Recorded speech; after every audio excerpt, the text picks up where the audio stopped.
No. I feel like you'd like probably care the least about attention, like out of the generalities of guys and baseball players, like you're the one of, in that low key category we roll in. Yeah. How impactful was the lack of like the presence of fans and the energy in the building? I was weird, man. Like it's hard to describe. You're so used to it, you know. Like you almost take it for granted. Sometimes Right. I got like when you make your debut in the big leagues, it's a big deal. You know, you have the 3-deck stadium for the first time and whatever 40,000 people, and then after a while, it just becomes your daily Right. thing or your nightly thing. And then when it's gone, and we were in Wrigley for opening day, I guess opening day in July, and it's just like quiet, Right. you know, and you're used to playing a Wrigley Field and people are screaming Booming. at you and it's loud and people have been partying for a few hours before the game. There's just like this atmosphere and just none of that's there. It's just you versus the other team and Right. like this eerie kind of silence with some piped in sound noise. They're piping in sound for you guys too. It's not just TV, like piping it Yeah. into the stadium. We have the sound just because people can hear. You could literally hear everything. Like in the other dugout, you could hear Weird. people talking. Yeah. You can't. Me and you sometimes wouldn't be able to have a conversation on the field. Right. If it gets loud enough, we'd have Right. to scream at each other, and even then, Right. maybe. It's did it ever feel like it got normalized? That part got easier. Like after a couple weeks, it was just like, okay, fans aren't here, is what it is, you know. Right. The weird part was just like your routine was so altered and different because of the protocols and all the safety precautions that you had to take. Like where you got food was different, where the gym was different. How did that actually work? As far as because you know, most of the leagues were put in a bubble. They're put in a place where Yeah. make it very easy for you, streamlined process. As far as just staying out of the way, challenging for you guys. Yeah, I mean, I think a bubble would be a challenge in its own right. This Right. was a challenge in the fact that, you know, we didn't have a ton of time to adjust to it. Like the season first off, you didn't know if it was going to happen or not for a long time. Right. And then it came out like, all right, summer camp, spring training 2.0 starting here in like 10 days. Right. So get ready, get everything, get out there and roll. And then we had 3 weeks to do that and then it Right. was season. So you had that with the new testing protocols and the isolation kind of because you're not allowed to be around anybody or Yeah. do anything or see anyone. Yeah. What did besides that? people on What your did team. that? I mean, baseball. I talked to a bunch of baseball guys. I obviously have a background in baseball. I remember talking to some guys. We were doing remotely having conversations and podcasts. I remember talking to Dansby specifically, and he's just like, "Dude, I've been staring at this wall at this Yeah. hotel. Like, it's Yeah. obviously baseball being. I think all sports are mental. I think a lot of life is really mental and how you kind of preserve the way you're feeling and seeing things and your perspective. Did you feel like that was kind of one of the biggest challenges out of it all? Just Yeah, because baseball players, you just get in that routine, right? Like it's such a long season, it's every day. Mm. And it's just like, all right, this is what I do. Like head down underwater. right. And like I'm grinding this thing for 6 months, you know, and it's like day games is this, night games is this. Right. We're on the road. I'm gonna do this, home, this, Right. and like all of that. You might as well just like shred it and start over and then adapt. Are you a heavily routine guy? I think I was. I didn't think I was until it was gone, and then I was like, well, maybe I actually am like a pretty. Just the time of day you do things, like your schedule, Right. and just had to adapt. But after a while, you got used to it, and we just made the most of it. And we're Right. fortunate enough to have a season, and Right. you know, we made the playoffs, got bounced pretty quickly. But Right. I think just to do that in that kind of season was success in itself, and just Totally. kept it rolling. Well, congrats on a fucking unbelievable campaign you've had so far, man. It's Yeah. been, I mean, as just a fan of baseball, I mean, I watch less and less as the time goes by, Yeah. but obviously I'm you know, tuned in and know the guys who do well, and it's been, I mean, you're a guy who's in the league in the league when you were 21, Yeah. correct? Yeah. That's a 2013. very interesting dynamic. I mean, dude, when I think about when I was 21 years old, I mean, I'm older than you. Thinking about that, it's just like try to put myself in that realm. Like, you know, obviously being a baseball player Yeah. growing up, this is your dream, right? Mm-hmm. And getting there at such a level, you're still a fucking kid, straight Yeah. up. Especially Yeah. men. Like, I feel like women kind of like think about the fucking hot girls in high school. Like they're hanging out with the older guys. They're more mature Yeah. emotionally. we're just like trying to figure out who to fuck next and get, you know what I mean? Like run through a wall, like testosterone, and just understanding yourself as a person, as a human Right. being is very challenging. Yeah. Like, and you just had to have been at least fast tracked in some way. I don't know if you've seen on many of my podcasts, but I mean, we'll talk about baseball a little bit, but I really like understanding like what makes guys tick. Like, Mhm. why are you here? How did this happen? You know, Right. like, you know, obviously you've had an unbelievable run so far, and I think you have a long career ahead. But being subjected to, you know, the big leagues and kind of achieving your dream Mhm. at a really early stage in your life as a man is really interesting. And I don't think many people walking on the planet have done that. Really, like, Yeah. oh, I have a dream, like, yeah, like this pipe dream.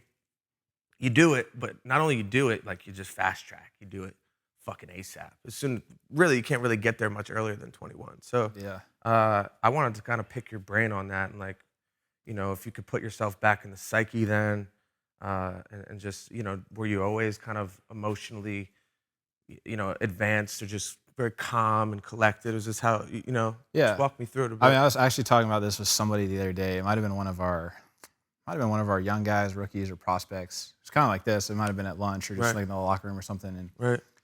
at the time, when you're 21 at the time, you're like, oh man, I'm so old. It's like a senior in high Totally. school, you know, like Yeah. you're a senior in high school and you're like, man, like, all right, like I got my shit together. I'm old. Like I'm an adult. Mhm.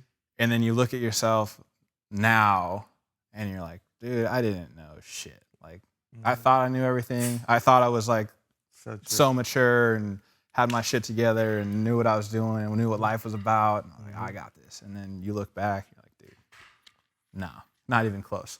So it's kind of the same situation. When I was 21 in the big leagues, I was like, this is where I'm supposed to be. Like, Right.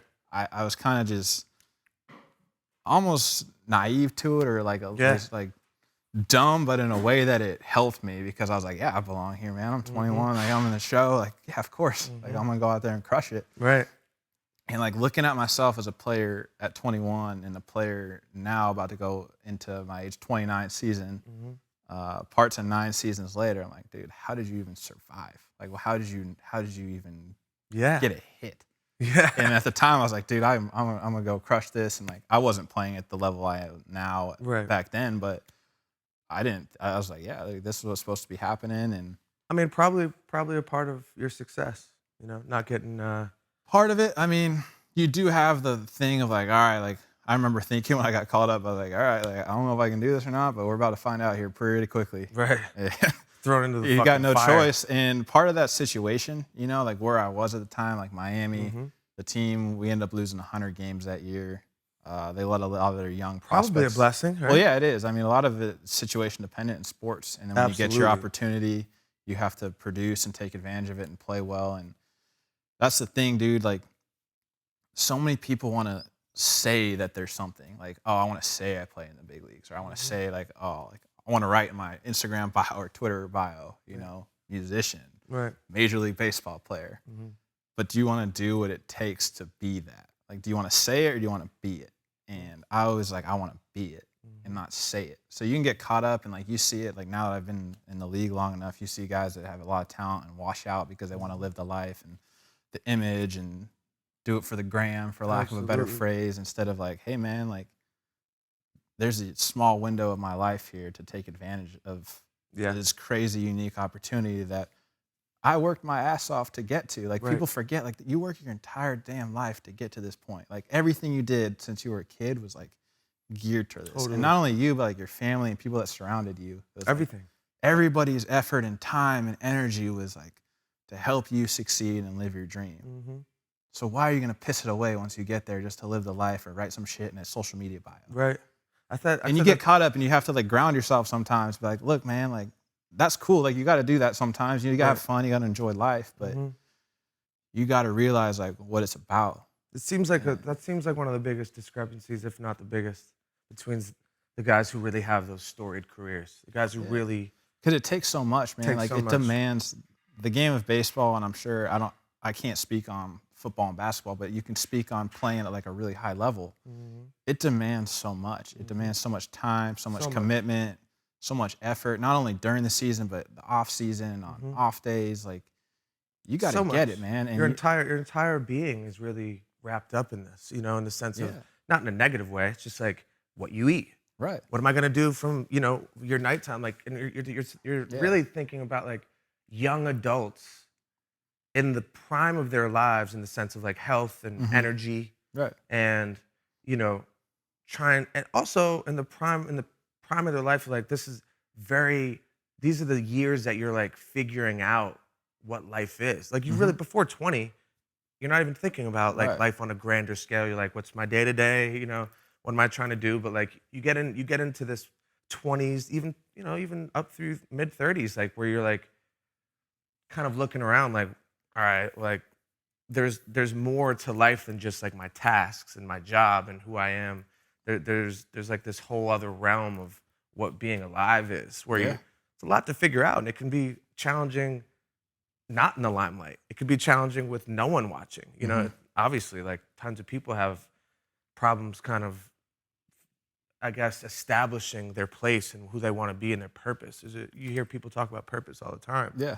But, I had this conversation with Max on the podcast. He's just like, people saying like, if I had the time and I put the time in, like I could be doing what Max is doing. And he's like, dude, that's pretty much what it's all about. Like all the dedication. I saw that. He said, like finding the time is a choice. Like It is. you got to find the time. It's not like, oh, if I had the time. It's like, no, you make time for it. Right. I think is what he said. And Yeah. it's true. It's like you prioritize this in your life, and you find time for it, and it's a sacrifice. Right. Like sometimes you miss out on things, or like I haven't had a summer, and I don't know, couldn't tell you the last time. Maybe after I got drafted, before I signed, I had like 2 months. Right. When I was 18. People don't think about that. People don't realize that. They don't think about it. They just think you got, gifted, this God's gift. And I talk about the dichotomy of sports fans and the players and like the relationship between the two. And I think a lot of time it goes by the wayside of like understanding the sacrifices made your entire life.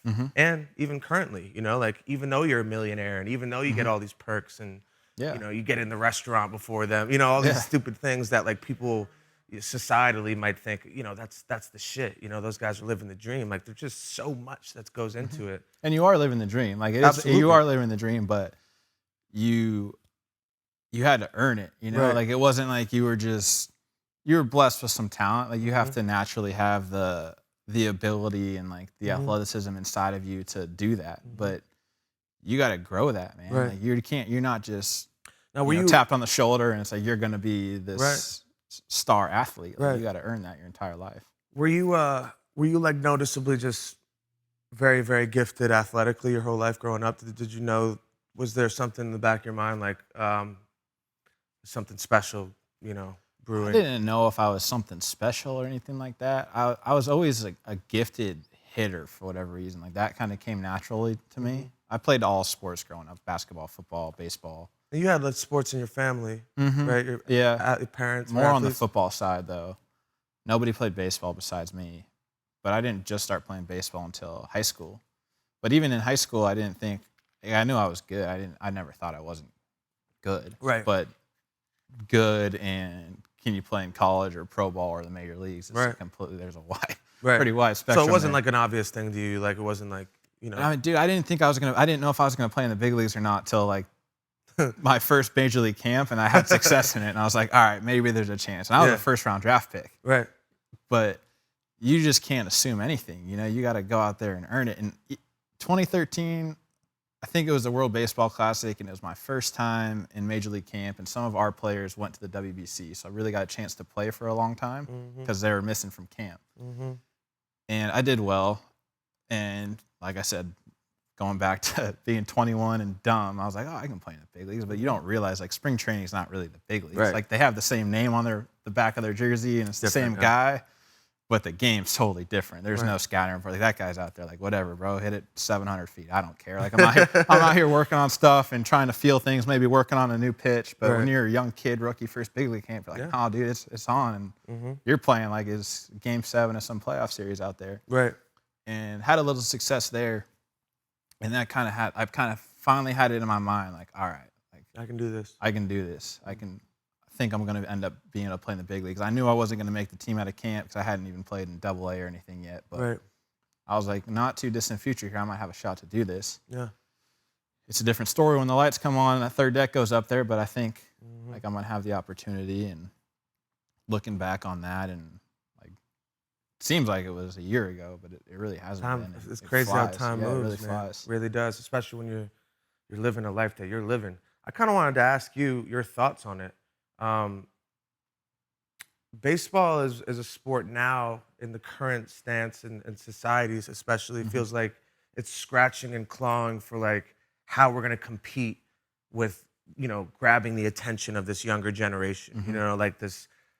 I think there's some things the league can be doing in the sense of just like allowing highlights to be free flowing That on was what I was social gonna media. say. Yeah. Yeah, I've had this conversation with Bauer. He came on and we talked about it a bunch. He seems like he's actively, I think players have their own take on it, but he's actively kind of making an effort to grow the game and in a form of doing vlogs and things. I talked about this. I actually had Squints on from From the Sandlot. yeah, from the Sandlot, and we were talking for whatever reason. I think because of the Sandlot, obviously we got into baseball and we were talking, and then it just feels like the fucking season's too long, man. Like, do you have that feeling as a player? Do you guys have those discussions, like, or is it kind of feel normal to you guys? Is that not? I really? mean, it's kind of like people talk about it all the time, but it's like kind of the season, man. Like it's hard to shorten it, because then what? Like everything, like all the records, everything's based on like previous players, teams. Sure. Like it's all different now if you shorten it. And then baseball's not made to be like this sprint, Right. You know, like we There's saw only so that much you last can year. do. We saw that last year with the 60 games. Like the 100, to be able to do it at a high level, like as a team and a player and individual for 162 games is a lot different than being able to do it for 2 months or 1 month. Like that's when you really see like who guys are. So that's why I think the length of the season is important. So you think it's right in the sweet spot that it should be this way? I just think it is what it is, man. Like it's been that way for so long, and not saying that just because something's been some way for so long that that's the right thing to do. Right. But I really think you find like the best out of guys that can, because there's something to be said for being able to do it. Like you can't fool anybody for that long. Like, Exactly. You can't. But You can have a hot month and kill it, but can you do it for 6 months? Or you can have a really good. You see a lot of guys over here have a great first half, make the All-Star team, and then it's Tom Petty free falling the rest of the second half. And that doesn't happen with a shorter season. Like you gotta be a guy to do it for that long. So that's the reason I agree. I like that, and you truly see who the best teams are at the end of that. Like you can teams get hot too for a month and then fade. Like a lot of teams are in first place at the All-Star break that are last by the time the It feels season like ends. it feels like I mean, honestly, I had the opposite stance when I talked about it. I was like, I feel like the season should be shorter. I've asked some guys this. I agree though. They're hearing you talk about it. I mean, it really does. It tells the truth. Right. That demands that the truth be told. There's no fooling. Like once that ends, it's like you got the best teams that are now in the playoffs. Right. You got the Cy Young winner. You got the guy that's the MVP. You got the Rookie of the Year. That's legit. And not saying last year's wasn't, because I actually think teams that made the playoffs, won the World Series, guys that won individual awards last year, everything that you had to deal with, it's a hell of an accomplishment. Absolutely. But I'm just saying, in a regular year with regular crowds, regular fans, if you condense it down, you kind of lose some of that. Absolutely. I agree that it could help with viewership if it was smaller, because everyone, the average fan would feel like the games mean more, you know? But that's hard too, because like everything runs off of money, and owners get the gates and they have the TV deals, and like it's so much harder than just being like, yeah, we can shorten it. Totally. You know? I get it. So there's so much that goes into that. But I think the sharing of the highlight things and the marketing the players like that is huge. And if you until that happens, it's never going to happen. Like Right. you can talk whatever your idea is to grow the game and make it more appealing. The world is digital now. Everything's on your phone, an iPad, whatever, you know? So to not allow your sport to share highlights and stuff Gotta change. on that, like, I don't know, man. It just doesn't make any sense. Is there to a me. movement amongst the players? Does it feel like that's gonna change? Honestly, I don't know. I don't have a finger on it, or can't tell you one way or the other, but it should. Just for I don't know what goes into that business wise or why it's the way it is. I'm sure some sort of licensing thing, or somebody owns something and doesn't want to Right. allow it to be shared freely and openly like other leagues. But that's what's going to happen. That's what it's going to take. And the league can say they want to grow the game and appeal to the younger generation as much as they want. Until they take that next step, then it's all for naught. Feels like the obvious next step. Just because that's what the younger generation's all on. So if you're like House of Highlights is replacing SportsCenter slowly but surely. It literally is. Like I'm part of the older. Like I'm not, fucking 18. Like, and I'm already gathering most of my, daily sports from House of Highlights. Right. It's crazy, So I feel like that's just the obvious next step. I feel like they need to at some point. And then, I think it will. I think so too. It just has to. Like you have to evolve with that. Right. And I think they're going to. They will. They've gotten better in certain aspects of it and making an effort. It's just like you got to just dive in head first and just go for it. But I think it's going to take a little bit. But once it's slowly starting to happen. And I think whenever, I don't know if there's a contract or what's going on, but whenever it's time to be able to do that, I would hope at least that. I feel like baseball and hockey are kind of. I have a bunch of hockey buddies.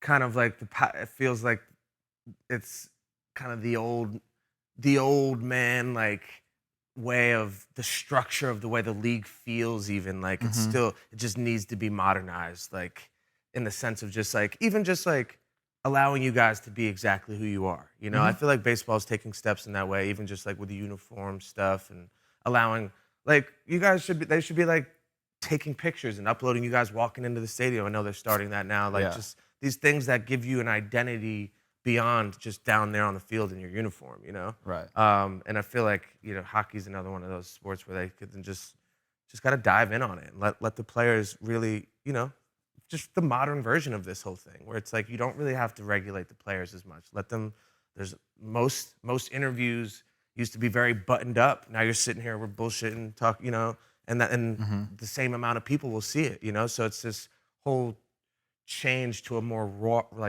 I like the word raw, like just organic formats and kind of loosening up the buttons and letting the players be feels like the obvious answer, giving the people a real window into you guys.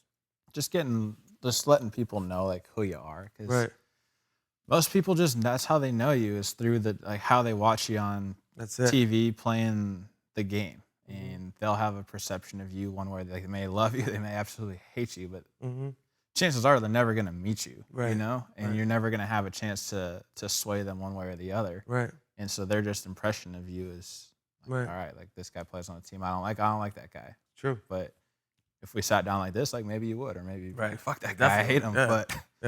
But that's why this stuff's cool. And like I told you earlier, like I do it with people that I trust and like and know, and it's just that's the way things are going. Right. It's the new way of just like having a conversation, getting to know somebody besides with I'm excited for baseball season. Can't wait. We're going to try our hardest. And like the cliched responses, but you kind of have to, because if you don't do that, then they'll take it out of then context. and then you just get crushed. Right. And if like you see it all the time. I feel like there's an obvious divide forming, between traditional media and just like the athlete culture. Because like you said, just rather sit down with someone you feel comfortable with, and can trust that they won't run and misconstrue things you say. I get it totally. Right. And that's not all media, but there's some that where you're just like, man, like I don't know. And I'm not saying that's ever happened to me, but you just like don't want to put yourself in that situation, or just like, man, like I'll just go do an interview with my friends. Right. What I mean, I'd like to know a little bit about, just kind of segueing a bit, like I want to know a little bit, like I said, a key to this is I was super inspired by a book called Think and Grow Rich. I don't know. Are you a reader at all? You like reading stuff? Every now and then. Yeah. Not as much as I probably should. I've got into it. I mean, how old are you? 29. 29. Yeah, I got into it around that age, just a few years ago. And Think and Grow Rich essentially is a book, guy back in the day who had access to he worked for a guy who was, one of the first billionaires that ever existed and had a crazy network. Essentially got to study all of his network, sit down, learn, understood why, what makes them tick, why do they react the way they react, why do they act the way they act, why do they lead the way they lead. And it feels like it was this pretty big inspiration in this, because I think, everyone who's successful and I'm talking to, they have their own kind of versions of the same things, these undertones of who they are, what makes them tick and what makes them excel. Yeah. And I'd like to know a little bit just like about, because we met in person one time. Where did I run into you? I think Kane Brown concert. That's where it Just was. walking around. Yeah, and cross paths that Kane's way. a good buddy of mine. Yeah. Yeah, I remember. I thought it was a post concert, but it was a Kane concert. Mm-hmm. Are you a country music guy?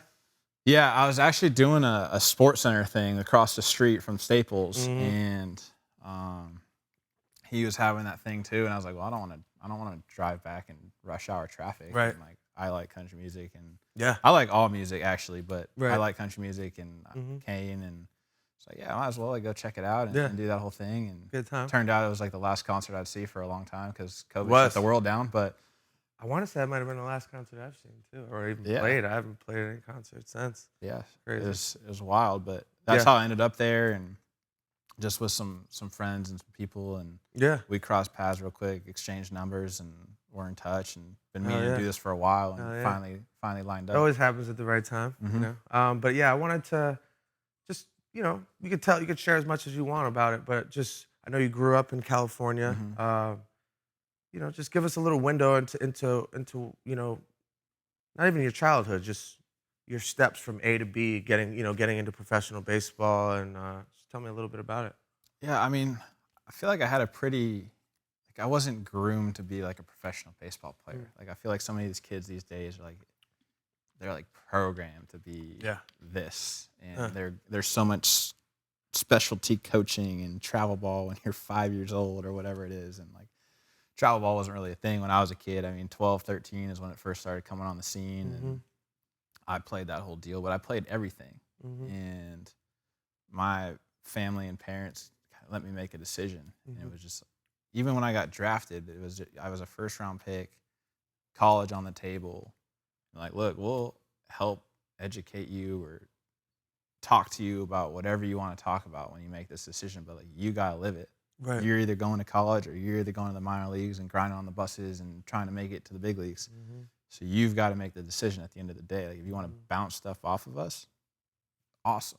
Isn't it wild how you know, as you get older, you realize just how like it's all you know growing up, but you realize how fucking lucky you are when you have great parents. Super lucky, yeah. Just like realizing and understanding like programming. You said the word programming, which we talk about that a lot. There's unbelievable environmental programming that happens to you, and essentially from I think the ages 1 to 7, your brain is in a stage where it's the most formative years of your life. So like, think about it. You can't fend for yourself at that age, so you're literally like subject to whatever your environment is. And if your parents suck and have shitty outlook on things, it becomes a part of your being. It's a bummer for you because that's all you know. Yeah, so to have parents, especially when like you get to a point where it's real fucking life-changing money, you know, like, and to have them not be, you know, as bad as it sounds, I feel like a lot of the things you mentioned, like when you're gearing your 5-year-old up to go fucking play, you know, and parents,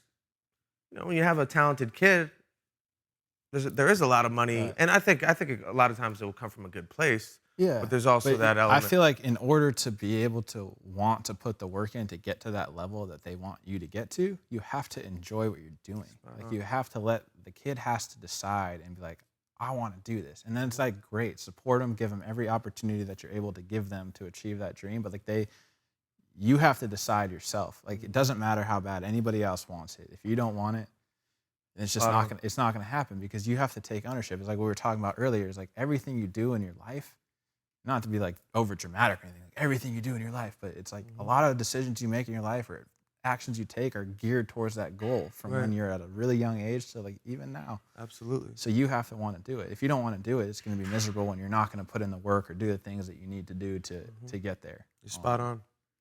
So I think that's big for kids. It's like you gotta really like it. You gotta give them the opportunity to have that like aha moment of like, hey, mom, dad, this is what I want to do. Right. And then it's like, great. Without the passion, you're right. It doesn't matter how fucking talented you are. Right.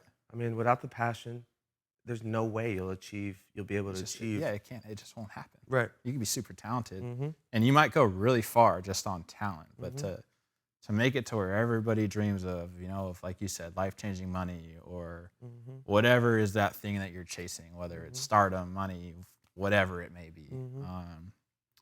To get to that level, you have to love it. Like, at the end of the day, like, you gotta love it. Absolutely. It's just straight up. Anything in when life. you strip everything else away, you still have to love it, because Right. after a while the notoriety gets old.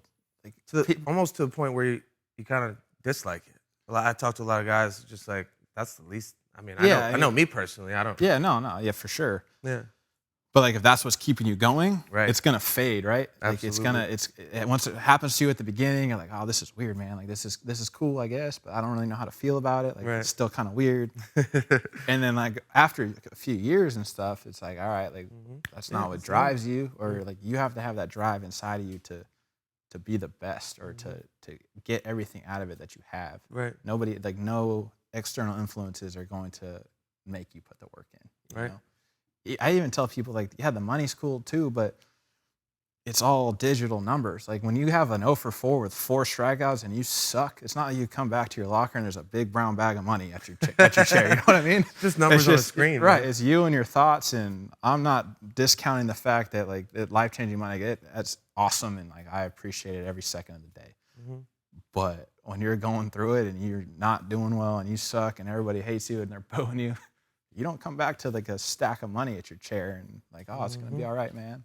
No, like you got to dig deep and find it. And it's a unique thing. So I think to be successful in anything, there has to be a level of passion there, and an internal drive and a fire to want to succeed. People are always asking me, John, I see you boys frickin' raging day after day. How do the boys stay so shredded? Well, we do it with a little can-do attitude, some elbow grease, and yes, a large inheritance from my father, Earl Goodman. But we also have incredible supplements. We have 2 supplements that we use on a daily basis on the reg. We're gonna share them with you today. The first one being Liquid IV Energy Multiplier. This is just an incredible source of natural energy. We talk about these guys all the time. But naturally, Liquid IV is a hydration multiplier. So on top of energy, one of these little flavor packets here, you mix it into a bottle of water, and it's the equivalent hydration of 2 to 3 bottles of water. And if that wasn't enough, you're getting an energy boost, about 100 milligrams of caffeine from natural energy, from matcha green tea. And I mean, we use it all the time for, just everyday life, or for exercise. It's great. And we have a great offer for you today. If you go to liquidiv.com and use promo code YNK, you're going to get 25% off your entire order. Wow, what a terrific deal. Go to liquidiv.com, promo code YNK, get 25% off your entire order. Tell them Steve sent you, but wait, that's not all. The second thing that's on our shelf, hand to God, we only use these 2 products because we're just so in love with them. The next one is Amino by RSP Nutrition, and it appears on the surface that it's just a pre-workout, but it is so much more than that.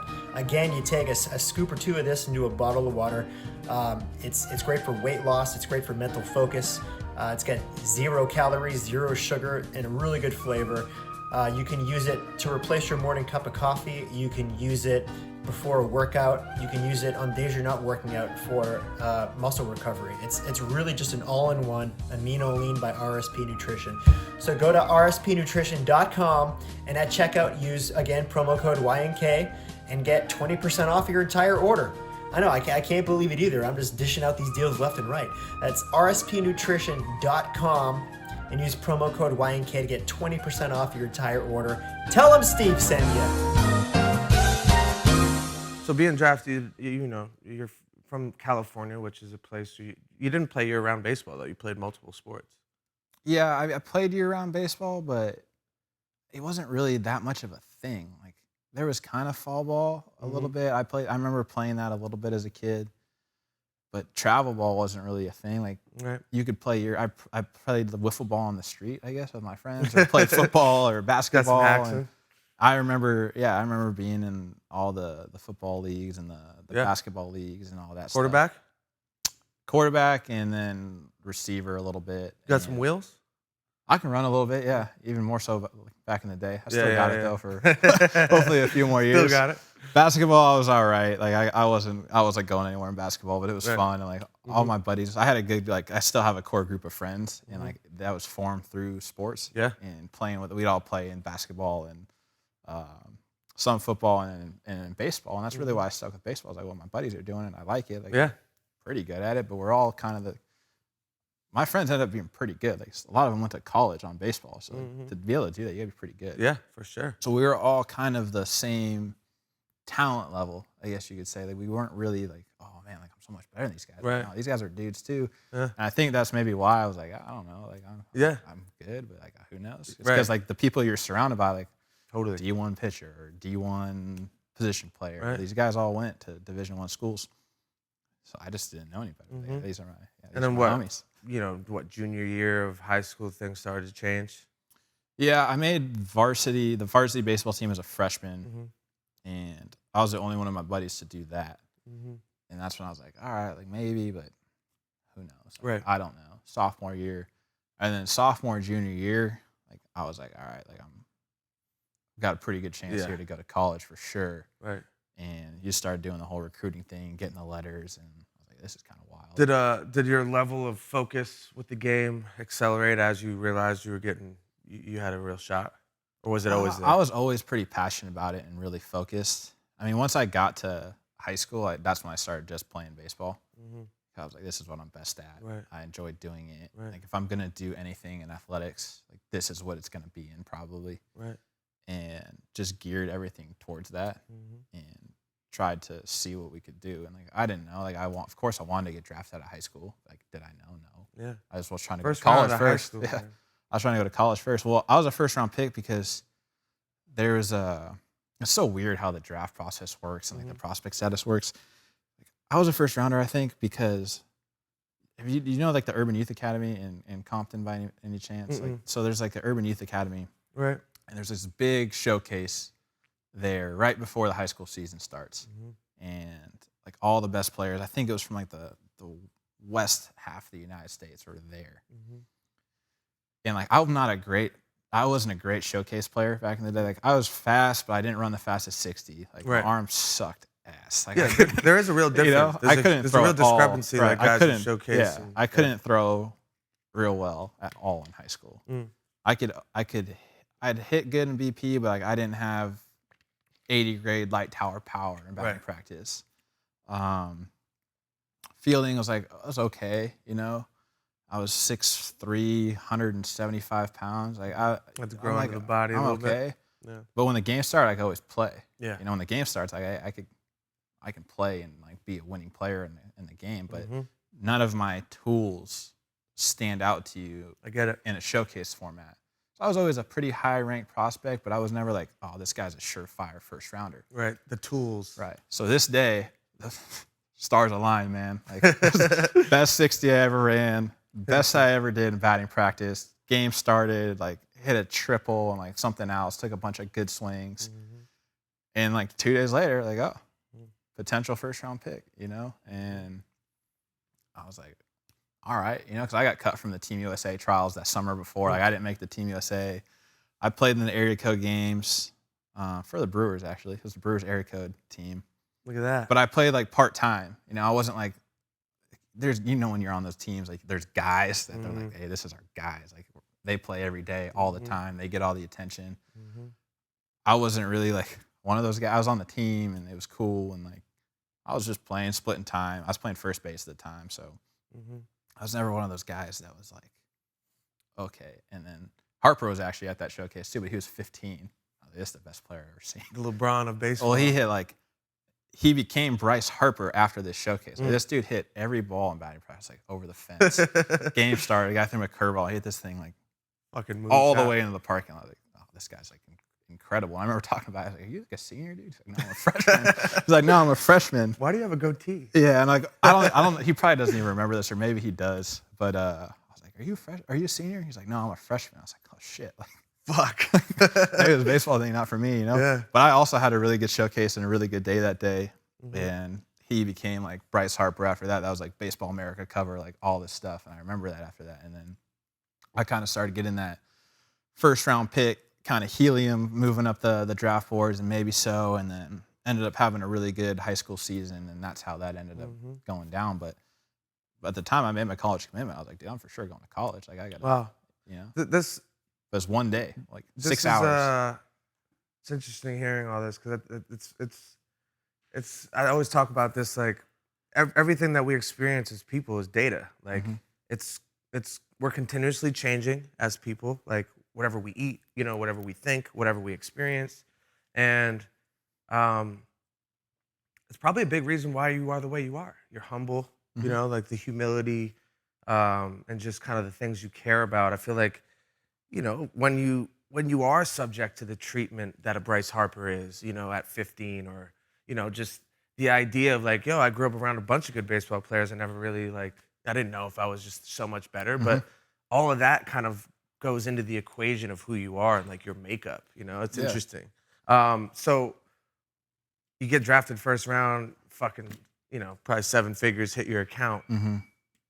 What do you remember? Do you remember what, what were the emotions? I'm sure you don't give a fuck about the money. No, it was it was weird. Like, I didn't the money never was gonna change me. Right. But I didn't not give a fuck about it. Like, I was like, oh, this is pretty cool, dude. Like, 2 weeks ago, I was counting change in my cup holder to see if I could buy a McDonald's burger, Chipotle. right? I'd get my meal money for the week from my parents, and hey, you're stretching that shit from Monday to Friday, man. And me and my buddies used to go to all these restaurants, and we'd count out change out of the cup holder. And I remember I took my mom's Costco card, and one day before school, I photocopied it, the Costco card, cut out the thing, took an old Dairy Queen gift card, taped it perfect. At Costco, you can get pizza and hot dogs or whatever for really cheap. You just gotta get in there. Yeah. And when you go buy stuff at the food court, they don't swipe your card. Love that. You just gotta flash it to get in the door, right? So I had this thing perfect, dude. You couldn't tell unless you looked at the back. Did it work? Unless you looked at the back. So you just go in, they flash it, and you're pretty far, from here to the wall. So you just walk in, it's a Costco card. Oh yeah, go ahead, man. So we used to go to Costco all the time, counting out change or dollars and pooling money together with your buddies to buy a pizza. So you go from that to a week later, and you're do anything. I'm 18, I'm a millionaire. It's kind of weird, you know. I remember that feeling of just kind of sitting there, what this is really think about it. I mean, what did you cry? Were there emotions that came up that you hadn't experienced yet? Because at 18, not extremely. I mean, I know I wasn't very emotional. Yeah, I've become way more emotional as I got older. Yeah, but. no, I didn't cry because I always realized I think I was way more emotional about my last deal that I did around this time. Actually, tomorrow is the year anniversary of that deal. Congratulations, sir. But when I got drafted, it's not like football or basketball where this is you're set for life money. Yeah, it's a great head start, right. But this isn't carrying you through life. So I was all right, this is awesome. But I never had this, oh man, I made it moment. That's a good point. So it's different like that in baseball. But I definitely remember because it happened. I was still in high school for 3 more days after I got drafted. I was a first round pick. And I was I got 3 days of high school left in graduation. This is a little harder to focus in class. So it was really, yeah, it was really weird. Even teachers and stuff too were yeah, man, take your final, I guess. There you go. Kind of just chilling. Yeah. So it was weird in that aspect. Or I think that was the first time people in your class really oh man, you actually might be kind of good at baseball. You played high school ball, but right. You're you were a first round pick. Yeah, pretty sure. I don't think I was dreaming. I think I was. You wake up that next morning and you're damn, that actually happened. I was actually late to my grad practice the next morning after I slept through my alarm, and I had to pick up trash in the student parking lot the next day after being a first round pick. So I got a little humble pie pretty quick. Whoever your coach is a G for that. Right, but that was the principal of the school. I forgot what it was. I was yeah, whatever, man. I'll pick it up. Yeah. And but this last one was the time where I was damn, bro, that shit's crazy, man. Oh yeah. This last one was way more emotionally heavy than getting drafted. Absolutely. Drafted's pretty cool because okay, you got this goal and your family was really stoked and all your friends and everything were really excited and I was super excited, but like I said, it's gonna change your life a little bit, but it's a head start. And this one was wow, that's oh yeah, life-changing money and forever. A percentage of people that ever play baseball ever experience that feeling, and or even think about human beings that exist, right? Never ever, And so once that happened, I was I had a lot of moments where I was holy shit, this is crazy. Or you start thinking back on everybody that played a part in it. you know? Mm-hmm. And then that almost got me in the press conference, actually. Somebody asked me about like something like that, and I was just sitting there like, Absolutely, man. I was like, oh shit. Like, I would I fucking was be like, crying my I eyes was like, out. oh my God, don't cry. Like my mom, everybody's sitting in first row, and Yeah. just like thinking of everybody that played a part in your life to get you there. And you're just Driving like, at every practice. yeah, but chasing that dream, you know? And Mm-hmm. like I said, like such a small percentage of people like ever gonna experience that, or ever like to pick up a baseball and a bat. Like it's even in the major leagues, it's I talk probably about this a 1% lot of with the guys. I'm happy we're going this Right. way. And Like, so that got me, dude. I was just sitting there and I was like thinking like Wow. high school coaches, like trainers, little league coaches, pony ball coaches, your mom, dad, stepdad, brothers, like it wasn't just you. That, Mhm. yeah, you had to play good to get there, but they helped you and like, Right. formed you to do that. And I was like, I don't know, for whatever reason, it just like smacked me right in the face there. It should. And I was like, damn. It really should. And it's like I started talking about it, and like I was like, nope. Wow. And I shut up real quick, Yeah. and I was like, I'm not crying. It goes for my whole team. So the whole team's watching the press conference. It was on MLB Network. Yeah. I was like, nah. I think I saw a piece of it. But that's what happened to me, man. And I was like, damn, this is like this. It got me pretty good. It's a stressful process while the thing's going on. You don't really know if it's going to happen until right before it does happen. There's so Right. much back and forth, and Mm-hmm. it was just like a wow moment. Are you? I think this is an interesting element to success. I know, I think it happens with age too, and you start thinking about things bigger than yourself, and Mhm. why me? Mhm. How lucky am I? Like that Right. feeling, those overwhelming feelings that you felt. Have you felt that you've become more spiritual in any way through, for lack of a better word, you said something in the beginning that I resonated with, and we talk about it a lot, is like, this wasn't luck, Mhm. but you could argue it is. Yeah, there's an Because- aspect of luck.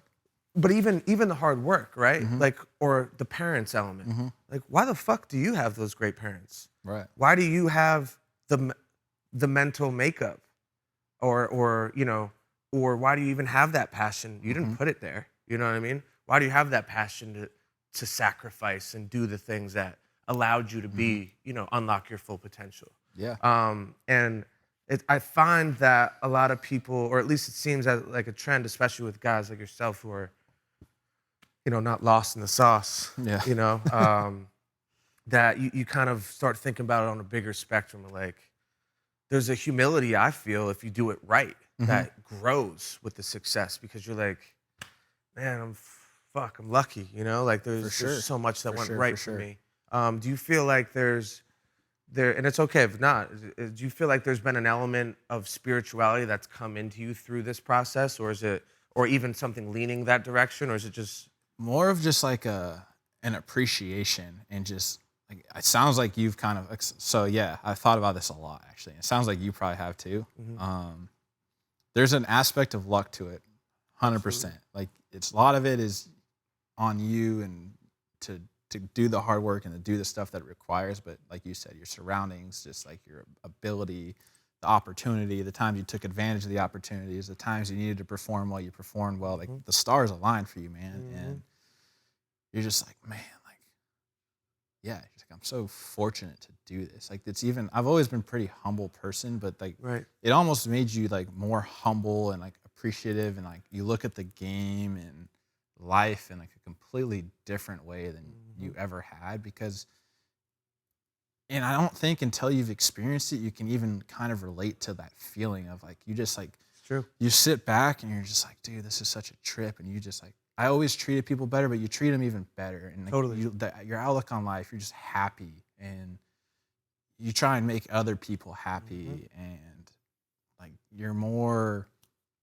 I'm trying to like find the word for it. It's the power of gratitude, man. It's Yeah. like, I have a tattoo right here that says "Say thanks." Yeah. And I look in the mirror, it's like written backwards, so it's like telling me to say thanks for Right. for every day, and that's success or not, But I really, that's why I wanted to go this way with you, because I could kind of feel it and sense it through your actions and how you hold It's yourself. like one of the coolest things about like having that platform, and the thing that like it takes getting used to, because like I'm a guy like dude, like I'm a normal dude, man. Like Yeah. I played baseball. Like, yeah, I'm pretty good at it. Right. Sometimes, like sometimes I suck at it, but Right.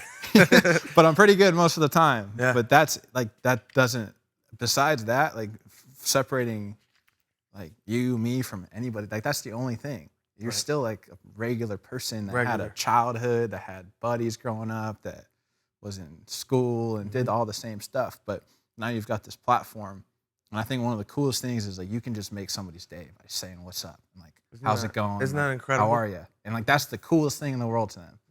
And you like look at yourself like, why, man? Like, why do you think that's cool? Jim Carrey had a You know? quote. He's like, live a life, like he realized he had led a life to where like people, it brought out the best of people wanted to show them their best selves. You know, like there's an element to where like the connectivity that you have with other people and like just that, like you just said, like the power that you hold just by, you know, whatever your talent may be to impact people and change the trajectory of people, not only people's days, people's lives.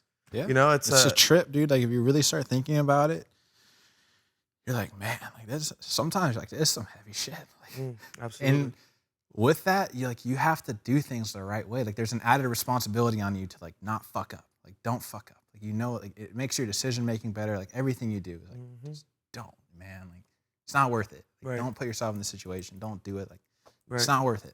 Right. Love it. But yeah, man, like it changed me in that way of like just like happier. You just try to be nicer to people and make their day. Like do everything you can. And some people just aren't gonna like you though for whatever reason. And like, you have to accept that too. If people don't like you, they suck. I mean, well, like they just don't know you. Is what I feel like. Yeah. Like if they knew you and sat down with you and they're like, absolutely got to really know you, they'd be like, all right, man. Like maybe you'd still not like me, but it's all right. Like, and there are plenty of guys who have tons of success that never connect with what you're saying. Like they'll get douchier and like be like, you know, like there's I say lost in the sauce all the time. It's just. But when you see it though, you can see when you're around it. Like when you're a kid and you look at that, or you're younger and you look at somebody that's like you said, douchey or an asshole. Like you're like, why, man? Like I don't understand. But when you get there, like, you kind of understand because of the way people treat you. Like they treat you like you're better than them, and you're not. Right. You know what I mean? I think people like get lost in that in their head. Like absolutely. And once you're exposed to it for so long, like yeah, man, I'm the shit. Like perspective whatever, perspective is just. And you should never lose that, man. And that's why I'm so thankful for like my family and my friends. Because if I ever started doing something like that, they'd be like, man, what the fuck are you doing right now? Like, wow. There wouldn't be. You would do it one time and they'd check you hard. And like you're so thankful for that. Just it's a because blessing. So many people that get success are surrounded by people that just say yes to them because they want to be surrounded by them. Honestly, and I'm sure you probably realize this, but it's really it's a reflection of what's going on inside of them. You know, like the people who take that you know, you could call it special treatment, or just people knowing that they have this gift that might separate them from the normal person in society, and then taking advantage of it, or you learn as you get older. There's a lot of deep-rooted. I mean, that's deep-rooted in like insecurity and unhappiness, and you know, there's a lot of factors that go into it. Just for sure, upbringing, learning on the job. Like sometimes people have to live out that life of fame at super young ages. Mostly musicians and stuff like that. Absolutely. You know, everyone messes up when you're 15, 16, 17, 18, 19. Totally. You do a lot of dumb shit when you're a kid. You just don't know any better. But when that plays out in front of like the public and the eye and every decision you make. If every decision I made when I was 16, 17, 18 years old was judged by the masses or in the media, like, damn, it's challenging. You know? It's a whole other set of circumstances and challenges. So you get drafted, you go to Miami, a very fun place to be. But you know, obviously, I know you're not one of those guys who gets caught up in the rah-rah of it all. But how was adjusting to Miami and being there as a big leaguer and being young and handsome, young, rich, and handsome in Miami? I mean, being 21 years old in the major leagues in Miami is like that's a lot of the time. Yeah, this could go one of two ways. Was it challenging for you or not? Not really. No, honestly, because baseball's every day. And I'm so damn tired after the game. You know? Thankfully for that. Like when the game ends, it's already like by the time you get home, it's like 11:30 midnight already. And you're like, what the fuck are you gonna do? I'm so tired. Right. You're like, do I really want to like get dressed again and like go out to South Beach right now? Most of the times the answer was no. Right. Of course I did it, and experienced it, or if we had an off day and stuff. We had a pretty young team Mm-hmm. and guys that would just do that, and there's nothing wrong with it. Right. But I think it would have been a lot more challenging if baseball wasn't like an everyday sport, this Right. everyday grind. And That's a good point. just being dog tired at the end of the day. That's a good point. Just like, bro, I just want to go to sleep, you know? Right. And Gotta that wake up happened a and do it lot of again. times. Yeah. Yeah. Because you're like, man, I got to wake up. And then there was always that, like, for me, inside me, I was like, dude, like, I haven't done anything just because I made it to the big leagues. Like, cool. Like, I don't want to be one of those guys that was like telling people 10 years from now, like, oh man, I got a cup of coffee. Like, let me tell you about the show, man. Right. Like, we went out all the time and Yeah. it was crazy. I mean, Yeah. I played 3 weeks, but it was crazy 3 weeks. Like, I never want to be one of those guys. So I try to take it as serious as I could, and while also having fun. You need that balance in life too. Like, it can't just be like Right. hardcore all the time. You gotta have a little fun. And Right. there's times and places though you gotta be smart about it. Like, if you got off day the next day, go out, have fun, Yeah. man. Like, be a kid and do your thing. And that's what we did. How long were you in Miami for? 5 years. So 21 through I think 25, age 25 season. Mm. And then I got traded after that. And then you got the deal. What the big deal was? What, a year ago? You said. I was 28. Yeah. Crazy. And then did when I was 22, like my first one when I was 22. That one was trippy too, and a little bit of a like wow moment. Right. But like I said, that 1 year ago was like the biggest. Right. Like, Now, there's also been a level of, I think, even after everything we've discussed, even after that, feels like there was another level of transformation, or just level up that happened. That, again, not many people ever get to experience. And I wanted to tap into what the hell is going on in your head during that all. Because Yeah. I remember. I'm good. Got a good bunch of. One of my best friends is Marcus Stroman. Yeah, I know, Mark. We played on the WC together. Yeah. Like locker mates, because he was love number that. 6, I was number 7. Yeah. So like a lot of they don't know those things. I was there. I was there when you guys won it. Yeah. And at Dodger Stadium. Dodger Stadium, right? yeah. Yeah, I was there. Yeah. Yeah. Pitched his ass off, by the way. In that game. Did pitch his ass off. That's the thing about Marcus, man. Like, you want him in a game like that. Yeah, he's Just like got big balls. his man. personality like lends itself to that. Yeah. Just something about that team, dude, was just like, Yeah. we were just like, Great we're not vibe. gonna lose that. We're just not gonna lose. Like, we might, but it's just not happening. Like, Yeah. I just can't. Well, you woke up that morning and you did batting practice, and you're just like, nah, we might lose, but like, there's just no way. Yeah. It's not gonna happen. We might not. We're not gonna lose, Yeah. and we didn't. And, Yeah, love that. it starts with guys like that with their attitude. But yeah, that's the first time I got to know Marcus, and He's an interesting guy because he's a unique guy. I feel like Very unique. It's one of those guys, like, when he's on your team, like, you love him, you love want him him. in that spot, you know. polarizing in the sense. But I've had this conversation with him a ton. I mean, when you know who you are truly, like he's reached the point where he doesn't give a fuck. You know, And I don't know him on that level. Like, I know him from the 3-week WBC, right? Right. And maybe we've texted once or twice since then. Yeah. But that was my sample of him. So I don't know him like on an in-depth level to be like, Right. oh, he's like this or like Solid that. motherfucker. But Right. Solid like, dude. my experience with him, man, and whenever anybody asks me, I'm like, yeah, man, I like him. Right. And, Yeah. like, I watched him put his nuts on the line, and Right. No, people don't love playing against him, but Yeah. so be it. You know. it is what it is, man. Like, sometimes, like, I used to care about like that stuff or whatever, and I was like, dude, just don't even waste your energy on like not liking somebody. Like, if you Right. don't like Marcus, like, then you just don't like him. But don't. Yeah. What does it matter? What does it matter, dude? Like, let him do his thing. Like, he's doing him, and like, you just got to worry about you and your team and like Right. trying to win. Like, Right. that comes with playing and maturity and stuff like that, though. Yeah, for sure. For sure. I feel like baseball is a game that demands maturity because it's obviously a failure heavy sport. Obviously doing what you do more than anything. Even pitchers, though, I feel like there's just You fail a lot in pitching, you man. fail a ton.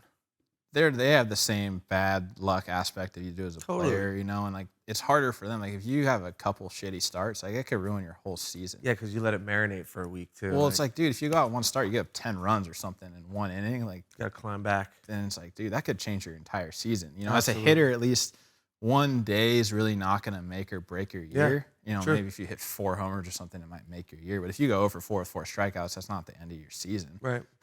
But if you go out there and you go third of an inning and give up 10, like, Well, you're that's- fucked. Yeah. You're climbing back. Right. Well, yeah, and you might not even be able to. If Right. you're a relief pitcher and you do that, you actually what I are was. fucked. Yeah, well, you actually are fucked if you Yeah. give up 10 in a third of an inning, or you see a guy like killer year and then like 5 earned, like a hit batter, walk, hit, like you give up 1, bullpen guy comes in, Fucking grand dagger. slam, you know, Yeah. and like that's 5 earnings on you right Absolutely. there. Very humbling game. Very humbling game. To say the least, man. Like it's just a game of failure. And honestly, that's why I think it's harder for guys to like show that personality or that cockiness or that swagger in baseball. Because like if you play the game and you know, like it's hard to be cocky or have that swagger because you know at some point you're getting your ass handed to you too. And like people can't wait for that to Can't happen. wait to shove it up your ass. Right? when do And it, you so know yeah. it's coming. So it's like, well, what am I gonna like why am I gonna be like this outlandish character when I know I'm getting mine at some point in this next 6 months? Oh, Like, yeah. yeah, I might be at the top of the world here, but like this game's coming from my ass too at some point. Like you're gonna have a 2-week stretch where you suck. I sucked last year for 60 games. It comes for everybody at some point, you know, no matter how high or how good you are, like I eventually. mean, that's a perfect example. You know? Because you literally were at unbelievable highs, performance level. Right. That I think deep down you probably knew deep down it couldn't be sustained forever. But you know, Yeah, well, it's shit. like I feel like I can play at that level still for a while. Yeah. But, Oh, totally. I but mean, just no, like, no, but I know like it's coming. Like you said, you play this game long enough, man. You know, like you just know it's coming for you. So like people are always like, how come baseball guys don't show personality or like, good point. you know, it's easy. Like if you're in basketball, like you're gonna be like LeBron James is gonna be LeBron James probably every night. Maybe one night might I not have a agree. good night. Yeah. You know, Tom Brady is gonna be Tom Brady most of the time. In baseball, the best player in the league that year sucked a lot. So it's harder to Failed more often than not. right. So it's harder to talk that shit or be cocky or do things that Right. people like or think are cool. Right. I mean, you can, Right. but I get it. guys are just waiting for that downfall, and Yeah. it's not like you can do anything to prevent it either. 'Cause Right. like, man, How it's coming. how often are you dedicating time to your mental? Like, are there practices that you have in your you know, let's focus season even. Are there things that you're doing on a daily like that I just need that are at least clearing your mind or preparing yourself best mentally, or is it more so just go do what you need to do? You know, It's just through experience, I think. Like you ride that roller coaster for so long, and like as players, like you always think. At least when I was like a rookie, like your stress and your pressures are like, I don't want to get sent down, man. Like tomorrow, if I'm in the big leagues tomorrow, it's a great day, you know. Yeah. And that's what wears on you all the time. That's where your stress is, your pressures, your anxiety comes. Like, dude, I don't want to go back to the minor leagues because life in the big leagues so much better than life in the Night minor and leagues. day. It's like, dude, I gotta do this and stay here. And I remember asking, like Juan Pierre I was like, dude, like, how do you deal with that? He's like, bro, you just like you gotta find a way. It's different for everybody, and like you can't expend energy wanting it not to happen. Like, Right. you should allocate your energy to like doing what you need to do to not have that happen Yeah. instead of worrying about it. that's like a fear-based versus you know. Right. But as a young guy, like see, I know all this stuff now after I've lived it. I didn't know it then. Otherwise, it would have helped out a lot more. And so I try and talk to our guys about this sometimes. And then when you're an ARB guy, which I was never really an ARB guy, but you can kind of see it, Yeah, Marcus, tell me. was like it's all performance based, right? So you're just like, I got a ball, and like whatever you're gonna get paid is based on your performance and comps and all that stuff. And that's what guys are worried about. But you're always like, man, if I could ever just get that big deal, man, like all this stress and pressure would go away. That's not true. Is that either. true? No, it's not.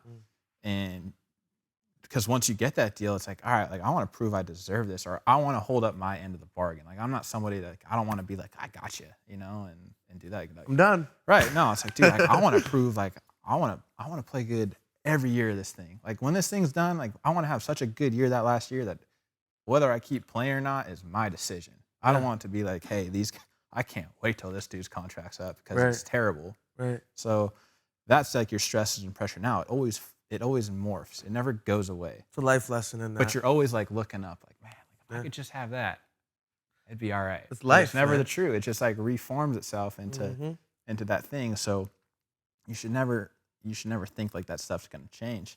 So are you able to, you know, there's I had this conversation with Max a bunch about just the mind, because obviously golf's a very mental game as well.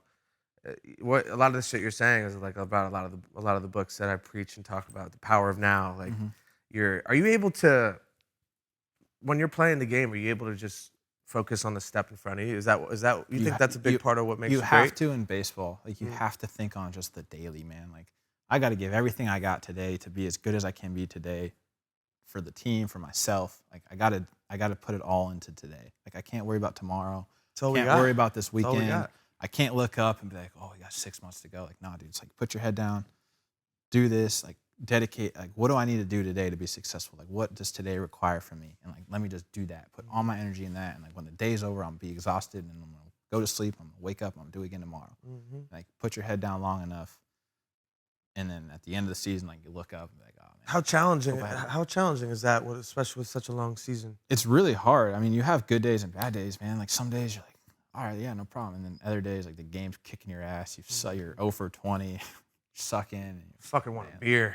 Right, you're like in the cage. You're in the cage. You've been sucking for a week. You go in the cage that day to do flips or whatever your routine or batting practice, and like, you still suck. Like, man, I got to find a way right now. Like, I got to make this work. And so it's challenging. All this stuff's so easy to talk about, but to actually practice it's a whole another thing. But I was talking to some guys in the league and other guys and just being around it, and it's like the way you evaluate success as a player and a hitter should be different. Like, you shouldn't be it shouldn't be like counting stats. Like, you're gonna go crazy. Like, you're gonna ride that roller coaster, and at the end of the year, you're just gonna be like spent, right? Like, the way you should evaluate success in baseball is like, hey man, like, did I swing at a strike? Did I swing a good pitch? Yeah. Was my approach good? Yeah. Like, did I hit the ball hard? All controllables in baseball. Right. So much of baseball is out of your hands. Like, you could hit the ball 120 miles an hour, but if a guy with a glove standing there, technically that's considered a failure.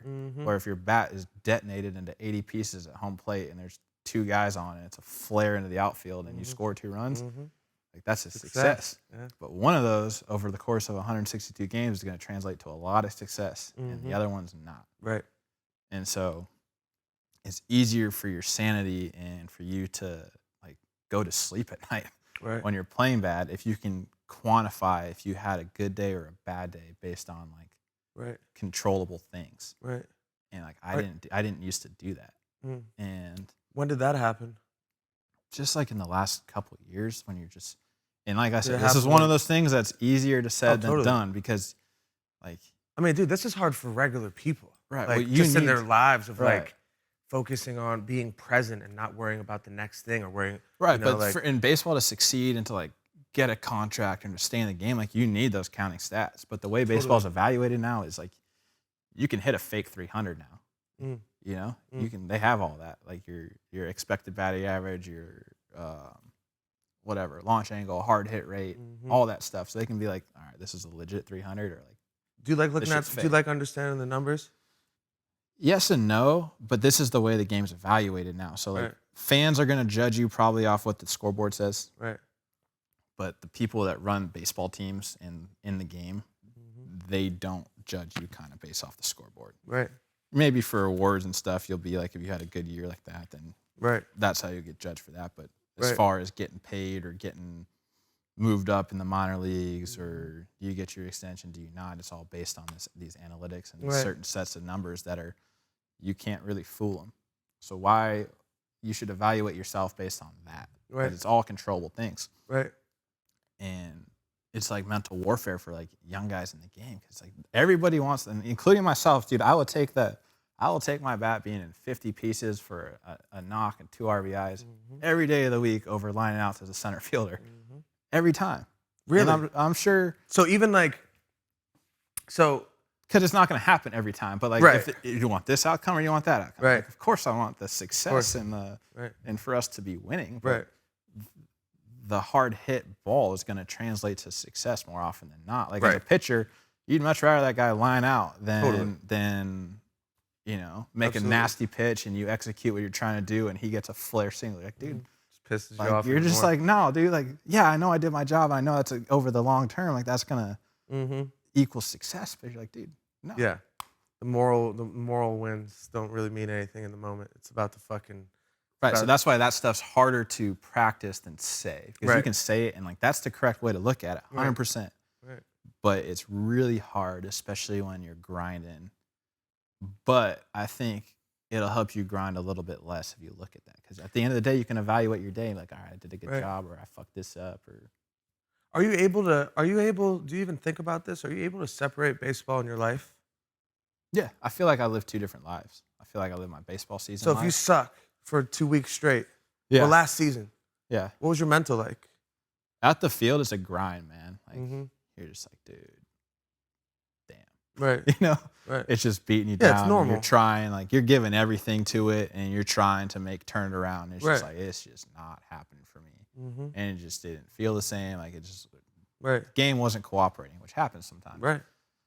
But I always feel like, good or bad, once you shower and you put your street clothes on, that shit's over. Wash off the bullshit. Stay in your uniform as long as you need, like, to get the game over. Like, good or bad, like you want to enjoy the game. Cool. Like, we can kick it like this in the locker room, and you can enjoy that game that you just had. You balled out. Awesome. Once you shower, put your street clothes on, like, on to tomorrow. And same when you do bad. Like, I've had some really awesome days in the major leagues, like really high highs. Yeah. And even highs that some people haven't experienced or won't experience, like high ass highs. Oh yeah. And some pretty low lows, man. You know, where you're just sitting there at your locker, just like rethinking your entire life. What am I doing? Sometimes you're just like, doing, dude, what just happened, bro? You know, like you just got embarrassed in front of so many people, and you sucked, and you've been bad for so long.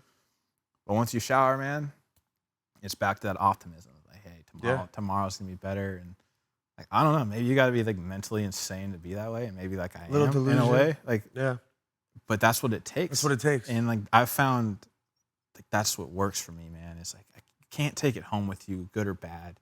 You just got to be yourself at home, away from the field, with your friends, your family. I mean, dude, it's challenging. Yeah, bro. and then when you clock in, like you clock in, and you're back to work that day. Right.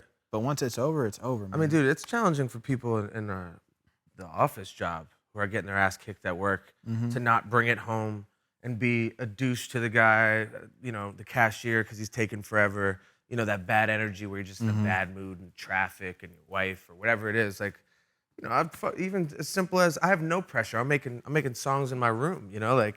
But if I don't like what I've done creatively the past week, I'll notice. I'll take inventory and be like, oh, my mood is horseshit generally. Like and then when I'm like making some cool shit and I like my creative direction, oh man, I'm flying high. And that's even me knowing, like I put a lot of emphasis on the mind But you can't be perfect either. No. Like I feel like, because it's almost a conscious choice to make that decision to leave it wherever it's at. You have to be like, all right, this is what I'm gonna do, and like, leave it there. Or you have to check yourself at some point and be like, nah, like I don't like doing this. Like I brought it home, and I don't like it, so I'm never doing that again. Right? Or like I was a dick to the guy bagging groceries, or I was an asshole to this person, or whatever. And like you gotta feel so bad about it afterwards too. Where you're like, what is wrong with you, man? That's like, self-awareness. Like so check powerful. yourself, you know. Yeah. And then you just like don't do it again. Right. Or like you're like, dude, like I want to go find that guy. Dude, I'm so sorry. Right. Like, I was just having this fucking terrible day. But you're human too, and you can't be perfect, and you can't beat yourself up over that either. Totally. But it's a conscious decision. Like you gotta just take the time and like, all right, man, like this is work, this is my personal life. Like there has to be this healthy balance, or you're just gonna gonna drive yourself crazy. Right. What have you had, you know, with a life that you've had so far, just obviously the achievements probably superseded things that you even imagined growing up. Have there been hardships in your life that have shaped who you are as much as the successes? Or, you know, like, I like asking this question because I feel like both of them are equally powerful, and they're both, you know, could be equally detrimental as well. Like sometimes successes kill people in the sense of their psyche and how they're seeing things. And also hardships can kill people, but I've also learned myself personally and just through all the conversations I've had that they can be unbelievably eye-opening and perspective shifting in a positive way. When you look back at your life, I mean, like I said, you've had tons of successes and these wins that you probably couldn't even fathom having those wins. Are there hardships in your life that you look back at and be like, you know, thank God that happened the way it did? or has it been kind of, have you had more or less, kind of a stability going through? Have there been moments I feel where, like it's like subjective, like hardships. Like somebody's hardship, like what you think is a hardship, is not a hardship compared to somebody else. It's like it's a weird perspective to have, and like getting to know other people, and you're like, what you think is a hardship, Absolutely. like, damn, bro, like that's a hardship. Absolutely. And so with like that perspective, I feel like I've been pretty fortunate. Yeah. Like you said, to be here Totally. and be in this position. Yeah, of course, like I've had things in my life that haven't gone according to plan, or like things that sucked, but just like knowing people, or like getting to know friends or whoever, talking to others, you're like, damn, bro, like that's a hardship. Like if that happened to me, like it probably would have Great for the buckled. perspective. It like probably would have buckled me. Like I don't know how you like wake up in the morning sometimes, Absolutely. and Oh, you're it's just like, happened and to me so then it many like makes times. you appreciate what you have so much more, because you're like, dude, like, man, it kind of checks you. It gives you that reality check. Like even when you're in those funks, or like you said, you're having a shitty day at work making songs, or I'm playing baseball, hitting a piece of leather with a stick. It like puts it in perspective like Absolutely. that. And you're like, bro, like, I'm so fortunate. Like, you're having a bad day? Why? Because you're playing baseball and it's not going well. Like, too fucking bad, man. Suck it up. You'll be fine. Like that's not a problem. Yeah. So And you have a every lot people of got real these problems. You have a lot of. You know? It seems like you have a lot of these kind of innately in you, these checks and balances on yourself. Yeah, I mean, my brother. So, I guess an example. Like, my brother was in the military. He's in the Marine Corps, and like, they're out in the field for 2 weeks. You dig a hole and you live in it for 2 weeks. And that's your house. And like, I'm in the big leagues. You go 0 for 5 with a couple strikeouts, and you're going to check in at your hotel room at the Ritz-Carlton. Really? And you're gonna be like, oh, I had a bad day today. Yeah. When your brother's eating stuff out of a packet, an MRE, add water, stir that shit up, and house it. So you're gonna be like, oh man, poor me. Like I had a bad day today. No, because him and everybody with him will take your bad day every day. Absolutely. So you need checks and perspective like that to like, look, man, you gotta be fortunate and appreciate what you have. Does it suck sometimes? Like, of course, like you want to do well and you want to succeed, and people expect things out of you. That's really cool. But sometimes like that perspective always helps. Like it helped me a lot when he was in the Marine. He's out now and doing the college thing, but that helped me a lot. Like through, like, I think I'm having a bad day, or like this sucks, bro. Yeah. Like it's like, oh Absolutely. really? That shit sucked. Absolutely. Like, no. Yeah, I mean that's why I ask. For me, it's been huge. I actually had to go out of my way to adjust my perspective and look for things. And then once I started to realize, like I would just take inventory of myself and how I felt, and I'd realize, well, this is slowly like really helping my perspective. Just looking around for that. It comes with age and experience, though. Like you're not gonna have that perspective right away. Like at 16 years old, you're not gonna have that perspective because you haven't experienced life. Right. Like you think you have, but you haven't. Right. And so the more people that you get to meet, experiences that you have, I think that starts to slowly form in you, and like the way you look at the world and life, and absolutely just all that stuff. Yeah. So when you we talked about it a little bit. We got off track big time. We did. No, that's what we do anyway. It's fine. The 2018 season. Yeah. Just go banana land, and I'm sure it felt like everything was going your way at all times, and it's an unbelievable like access point to get to in your life in general, no matter what you do, but especially in a sport like baseball and a profession where tons of people are watching, and there's tons of money on the line and things that you can do for your family. Put yourself back there a little bit, like what the hell was going on in your head? I mean, so I always kind of had a feeling that kind of player was inside me. Like it would manifest itself for a week at a time, maybe a game or a swing or a batting practice. But I could never consistently do it when the games. I was always a pretty good player. I was a solid player in Miami. Yeah.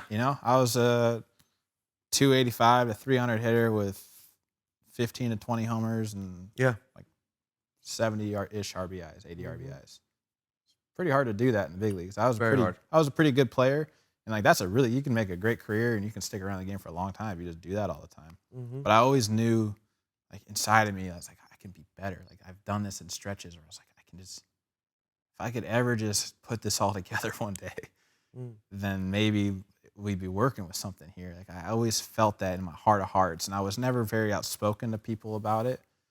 Don't need to be. But like I just knew, like I was never out there being like, God, like one day, like I'm gonna ball. It's like, no, I never told anybody. It was just in there, like, dude, like, fuck, man, like how come it just like comes and goes like that, or I can't get to it, or. Interesting. But I think you learn in your career, and this is why I was so fortunate to be in the big leagues at such a young age. It's like I got like on the job training where, if I was playing for a team at the time that was making a run at the World Series or in contention, like I'm probably not in the big leagues that young. You gotta be way more polished because like when you get called up, it's like, hey man, you gotta produce, and you gotta produce at a high level on a championship team. Yeah.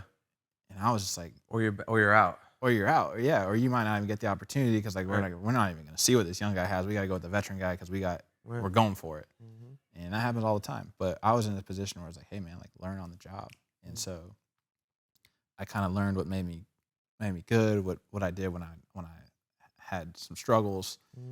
Was fortunate enough to be around Mattingly a lot, Barry, and that's pretty fucking cool. In 2018, and so I learned stuff from all of them. And in 2018, like I made the All-Star team in the first half. I had a pretty good first half. And I was kind of struggling going into the break though. I wasn't feeling great at the plate. I was like, whatever, man. It's a probably 100 games in. Like you're just grinding to that break. Right. Made the game. Which is a huge accomplishment. Right.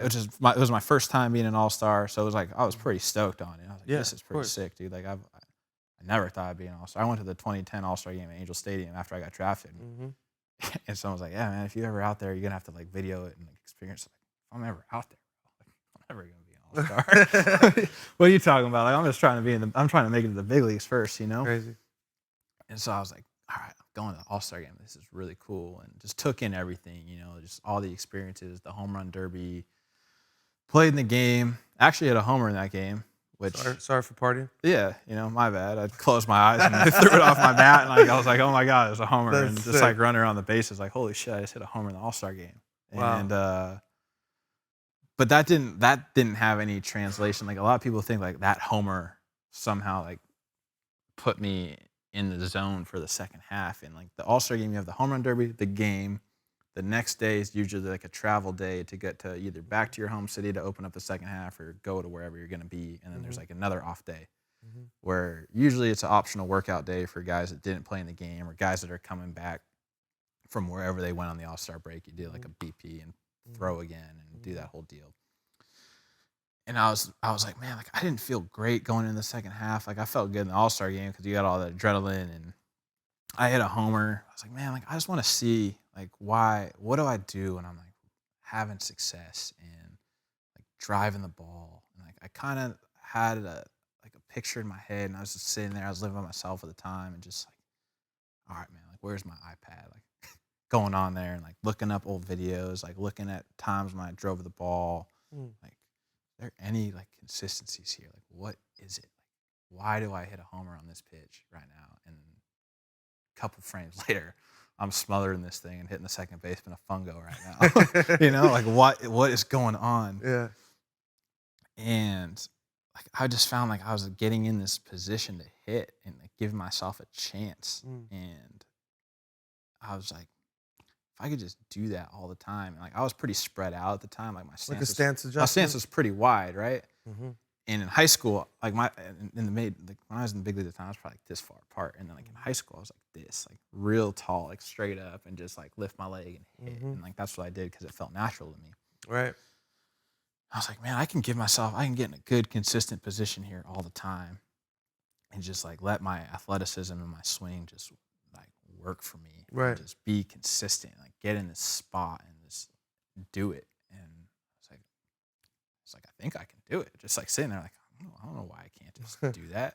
So the next day, I went to the cage and doing flips, and I was like, told our hitting coach, hey man, like I'm gonna try some crazy shit right now. Like, don't say anything for like 15 swings. Just like let it happen. It's me getting loose. Like I'm just getting loose right now. Just like let this shit happen. Like this is what I want to do. And he's like, all right, like whatever, bro. Like it's probably a terrible idea. You just made the All-Star team. Like why the fuck are you changing something right now? Usually that's like, hey, buddy. Yeah. This is not like no. Yeah. Bad. Stop doing that right now. Whatever you thought you were about to do, no. Yeah. He was like, all right. I was like, yeah. Do that shit. Okay, got in there. Just like, rock it. Crazy. Rock it. I was like, really? And I was like, fuck it. I'm doing this in batting practice too. Best BP I'd taken all season. Like driving the ball is true. Like backspin the right way. I was like, huh. We were facing Rich Hill that night from the Dodgers. I was like, well, I ain't got shit to lose here. Like, this is coming from here. It's coming from here. Tough guy to hit. 7 different curveballs, fastballs. I was like, what do I got to lose? You know? First at bat, like, laid off some tough pitches, double. Like, drove it pretty good to the pull side. All right, that's pretty good. Next at bat, like, fastball and kind of just flew out to left. Like, that's a pretty good pass. And then got 2 more hits that night. It kind of gave me the confidence, like, oh, man, like, I might be onto something and, like, to stay with it. And you can kind of see, like, if you watch my second half, kind of see it just, like, morph. Like, the stance isn't what I thought it was in my head in the game yet. But then a couple weeks later, like the end of August, beginning of September, I was doing what I was envisioning in my head. It just took me a while because, like, that's how your body and brain work.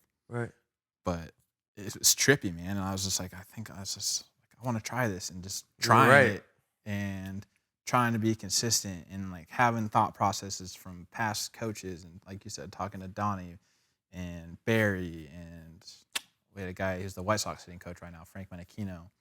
And then with our guys at the time, it was Darnell Coles and Jason Lane. And just, like, taking stuff from all that made sense to me, and, like, my thought processes and stuff at the plate is different than what somebody else is going to think and do. Like, what I think to achieve something is different than what you would think to achieve something.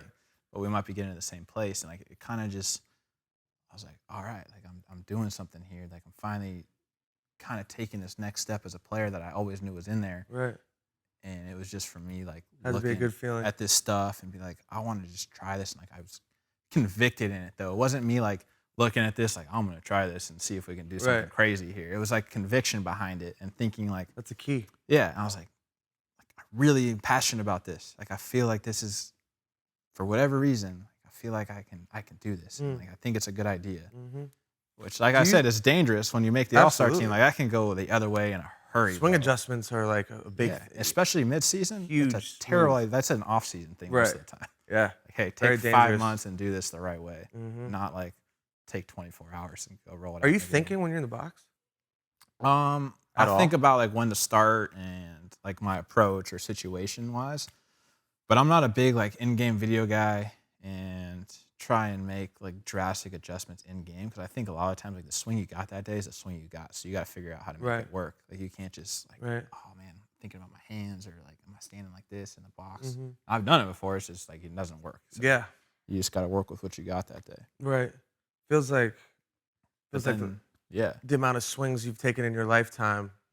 You know, like, when you get in the box thinking at that point, it's kind of null and void. It's like, at least about your swing. You got what you got. And, like, dude, it was, like, such a weird feeling. Like, I was just like in a zone there. Like, it was just like, you went so, fucking like, nuts. Focused and, like, all this stuff. And it's great, man. It was weird, though. Like, that changed my life. That August and September changed my entire life, my entire career, everything. That one day of looking at this video and trying to make this change in that cage. Isn't it crazy? Changed everything, bro. Like, isn't it crazy? The intuitive. You said something that struck a chord with me, and you have a lot of innate things that guide you the right way, obviously. But thinking about, I went back to what was natural. Like, when I was a kid, I got, because that was what's natural. And there's something about natural, in the sense of, like, I connected with intuition, in a sense. Like, you had an intuitive feeling come from inside you. I like regard the intuition as, like, our guide. Mm-hmm. Like, I don't think any of the things that are truly intuitive to us are happening as an accident. Mm-hmm. I think the people that follow their intuition the most usually end up where they're supposed to be. It might not be how everyone else wanted them to go. You know, there's some guys, I think of Johnny, you know, where Mm-hmm. Johnny, from the outside looking in, everyone regards him as a failure. But deep down, I know, just because I'm very close with him, he no longer had a passion for playing. He hated it. Mm-hmm. And he went to, it actually drove him to a point of addiction and wanted to escape, you know, the reality of like needing to be this person that he didn't want to be, Mm-hmm. you know. But to your point of like that intuition of, it's so odd, like you get that feeling one day and you're like, let me check, let me look back at these videos, and then you have that gut feeling and you go do something, changing your swing on fucking middle of an all-star year. Right. You And know, if you had a camera on me in that house, just like looking down at me, like this guy's out of his fucking mind. Because I was probably locked in on that video, that iPad for hours, bro, and just standing up by myself, like trying to do what I was thinking, like in a mirror. Like I still do that all the time in the hotel. Like I can wake up at like 3:30 in the morning and go stand in front of a mirror and like try and figure something out if I'm like sucking because I can't sleep. Yeah. Can't stop thinking about it. Right. Are you a visualizer, and or have you ever meditated? Yeah. I don't really meditate, but like I'm very visual. Like I can think of stuff. Like if I watched you hit and like I liked something that you did, and I was like, man, if I could like try and get my body to do that. Or, like I watch somebody that hits similar to me, and it'll be like, oh yeah, shit. Like Interesting. I gotta do that. Like he's locked in on that right there, and that's why that round of BP was really good. Or like, oh that's what he did right there. That's why he, you know, that swing wasn't what he wanted it to be. And like I can see that and like try and copy that with my body. And like whether I do it or not, sometimes that thought process will get you locked in or like get you back to what you need to do, or like those little subconscious reminders. Right. And like that's kind of how my mind works with this baseball thing. It's like I just like see guys do things, or like I think of like I want to be in this position, or like I want to do that. And I try and get myself in that position and be able to do that, or like have that thought process. And like sometimes it works, sometimes it doesn't. Right. And in that case it worked, but even now I still do it, and I don't know. That's just how my mind works. Right. It's probably unique. I don't know if a lot of guys do that. Maybe they do, but that's how I think about it. And then, like I said, that changed my mind. Like changed my life so much. Those 2 months, dude. Like everything. Like I could go do whatever I wanted in Milwaukee from September. Or not September, from April till literally July. I could go to the grocery store, I could go to the third ward, I could go to the public market, walk around, like do whatever. We have this like community outreach program where they give you $500 and you give it away to people. Like, here's $100, man. Like, take it. And like I was trying to give away my money, and people were like, oh man, like I don't want it. Money's no good here. No, like what's the catch? You know, like in like May. Yeah. Bro, literally nothing. Giving you $100 to like better your day. It's like a community act of kindness thing. Like my name's Christian. I play on the Brewers. This is the initiative we have. Like here's $100. Like do something great with it. If you don't want it, you're free to give it away to somebody else or something. But like this is $100, just like bettering the community kind of. And like I tried to like sell people to take a free $100, you know, in May. Yeah. And at the end of September, I have 45,000 people chanting MVP in a stadium, right? So like. You go from that to that, it's like a mind-blowing world. Like your whole world's like completely different. Did it fuck your psyche up at all, or were you just like the first time it happened to me? I got so nervous. Like I was like, "Holy shit!" Like this whole stadium's chanting MVP for me. Like, don't strike out, right? You know. And then it's something that I started to like feed off of. Like it was nuts. Like I wish everybody could experience that feeling. Like it's a high. You know, I don't do drugs or nothing like that. Yeah. But this shit was a high, bro. Like when you're in a stadium that's sold out and the whole place is chanting MVP for you, and you're on this stage in front of everybody, and you're crushing it, you know? And like they were chanting that. I'd hit a homer, the place would go nuts. You hit for the cycle, go crazy. Sheesh. And you're just sitting there, like you talk about like after games, like going home and it's quiet by yourself. You'd be in a house like this, like it's quiet by yourself, and it's like, what is going on right now, bro? Like what is happening? Crazy. Like you're still you. Like you're still you. You're that kid that was in high school, like chasing that dream. You're just like, bro, what is happening? Yeah. This whole place is going. My family is like at the end of the season, we play against the Tigers, and like whole place is going nuts in a huge series and hitting big homers in front of it, and you're just like you're just like sitting there after the game or like after that stuff happens, and you're just like, what is this, dude? Like it's like an out of body experience. Yeah. Did you find it did you find it hard to unwind and go to your normal self where you could relax and go to bed, or were you just so amped up from the whole thing? It would take me a little bit longer because I was just like, dude, Yeah, no, I know I that. was like, just like, what is happening? It's probably a similar feeling of like playing a show in front of like a sold out stadium or something. It's such an eerie thing. You And go from it's exactly that, and then I fucking loved it though, dude. Yeah. Like it wasn't like the fact that like, oh, I'm the man. It was just like I'm feeding off this right now, and I think that's Right. why like kept me like locked in because you're like, these people like expect this out of you now. Like, Right. you gotta stay locked in. You gotta stay on this. Like our team's in the hunt for like this to win the division, and it was just like such a magical time. And I try to enjoy it as much as I could because like like this isn't happening all the time. Like this is a small it moment. can be very challenging to enjoy it though. Yeah, for sure. It can be not only in the moment, it can be intimidating. Like you said, It got was. you got Yeah, for nervous first few doing something you've times, I was been doing. like, first few times, like, dude, what is going on? It's also something very challenging, and there's something very symbolic about, you're on that stage, and then you fast forward 2 hours later, and you're just in that room by yourself, and it's fucking quiet. It's such an interesting feeling. It can be. I don't very know challenging. how do you describe that? Like, you literally are there in front of 45,000 people winning a baseball game that like everybody's passionate about. Like in Milwaukee, awesome fans. Dude. Yeah. Like it is. They're behind you. Like the city cares. Absolutely. They feed off that. It's just like, I don't know. You're an entertainer for sure.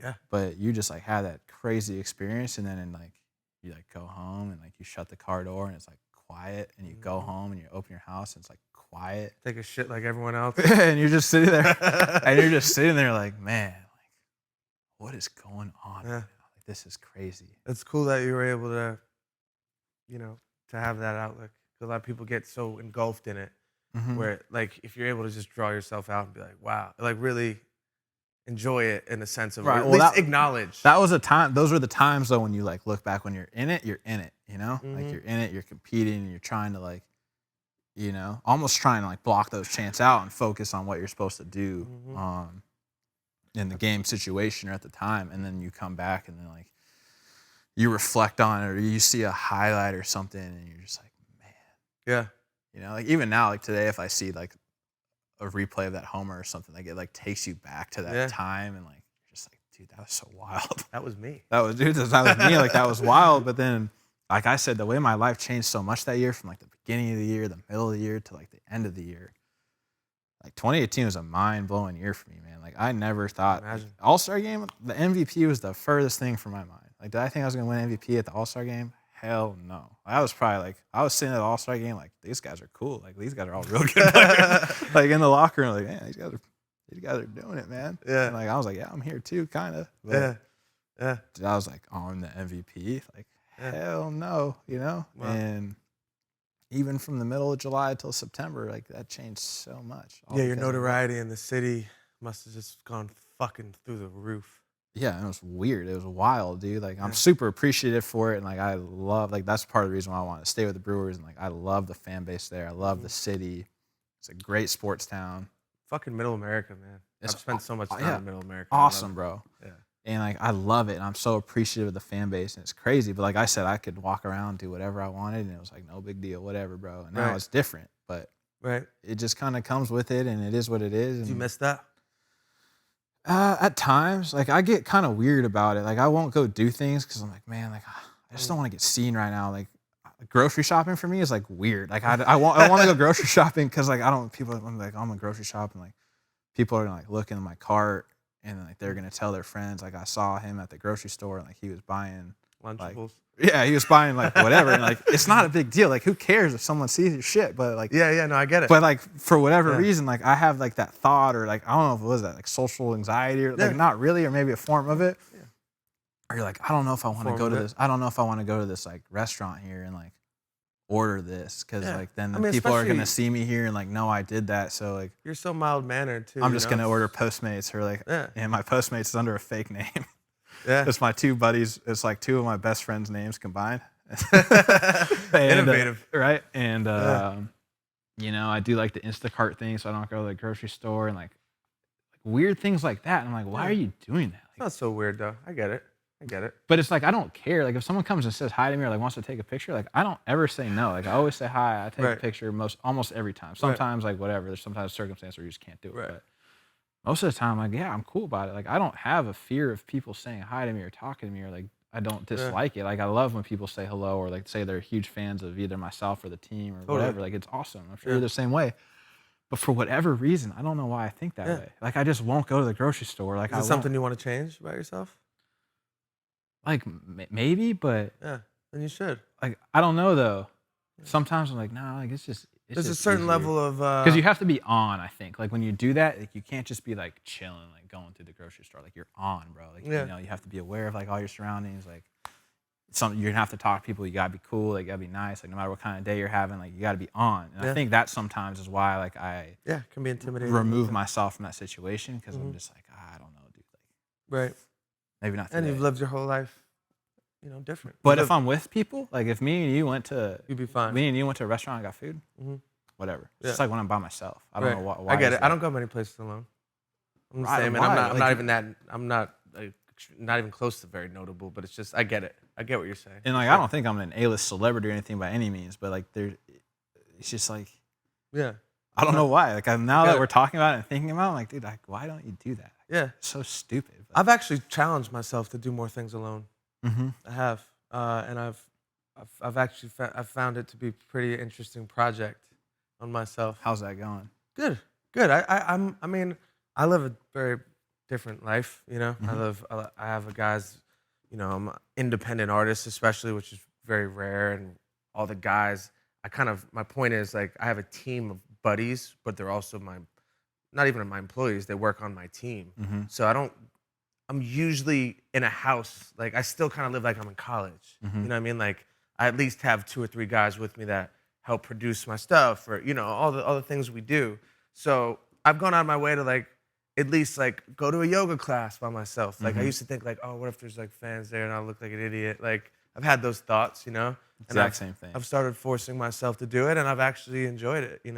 Not to say that I do it all the time, but I'm definitely like enjoyed the process of trying to work on it. But if you think at like a baseline level, if you want to go to the yoga class and do the yoga class and someone thinks you're an idiot, who cares? Yeah, like, fucking go. Like it's your life, Exactly. Enjoy it. Like do that You don't want to be prisoner to your circumstances, and albeit they're great circumstances. 100%. And I'm not saying like you said, I'm not trying to say that this is a burden or poor woe is me. It's just like you catch yourself thinking like weird like that sometimes. Like, why do I do that? And I think it's pretty human of us, or of anyone really, to I talk about this a decent amount, but the concept of fame or just it's a man-made concept, right? Like this is like a man-made construct, and I would argue it's not natural for humans to be one human to be looked at by tons of other humans, and garner their attention, in the celebrity aspect. It's like I think there's a reason like celebrities have tough times navigating it because it's challenging.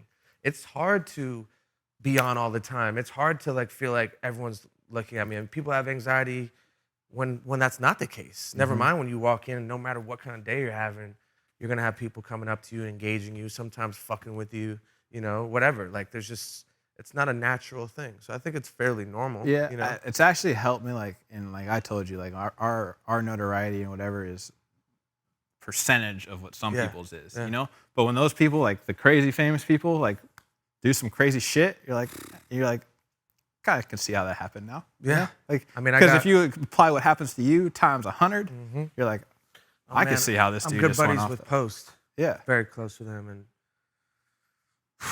probably one of the more notable guys in the country, in the world, like just with his look too. And it's very, very challenging for him, especially he's got a lot of normalcy to him innately, like who he is as a person, and to see what's happened just to him, you even like just talk about not being able to go fucking anywhere. Right. Like he can't go fucking anywhere without being bombarded, and it's scary. It is. It's definitely like you can understand how challenging it can be, and honestly, it's guided some of my business decisions. You don't have control. Like, look, you go and ball out, your shit's going up. Where some of my business decisions, like I've notably went out of my way to kind of. I like living the way I live. I love walking down the beach and maybe a few people will say hello. Like, that's great. I find a lot of value in like the normalcy of my life, almost as much as the touring and the girls and the part, the rah-rah of it all. Like, I get a lot of life energy from that. I definitely enjoy it. But I get a lot of life energy from like being with my buddies and going and getting lunch and the things that make us feel right. You should enjoy it too, because like there's gonna come a day where nobody gives a shit again, and you're gonna go back to being like, oh yeah, like hey man, like yeah, Mike's cool dude. Like he used to make some good music back in the day. He hasn't done it in a long time. Or like, hey, Christian used to play baseball, man. Sometimes he was good, sometimes he wasn't, but that's what he did for a while. Like, what's up, dude? Like, it's my neighbor.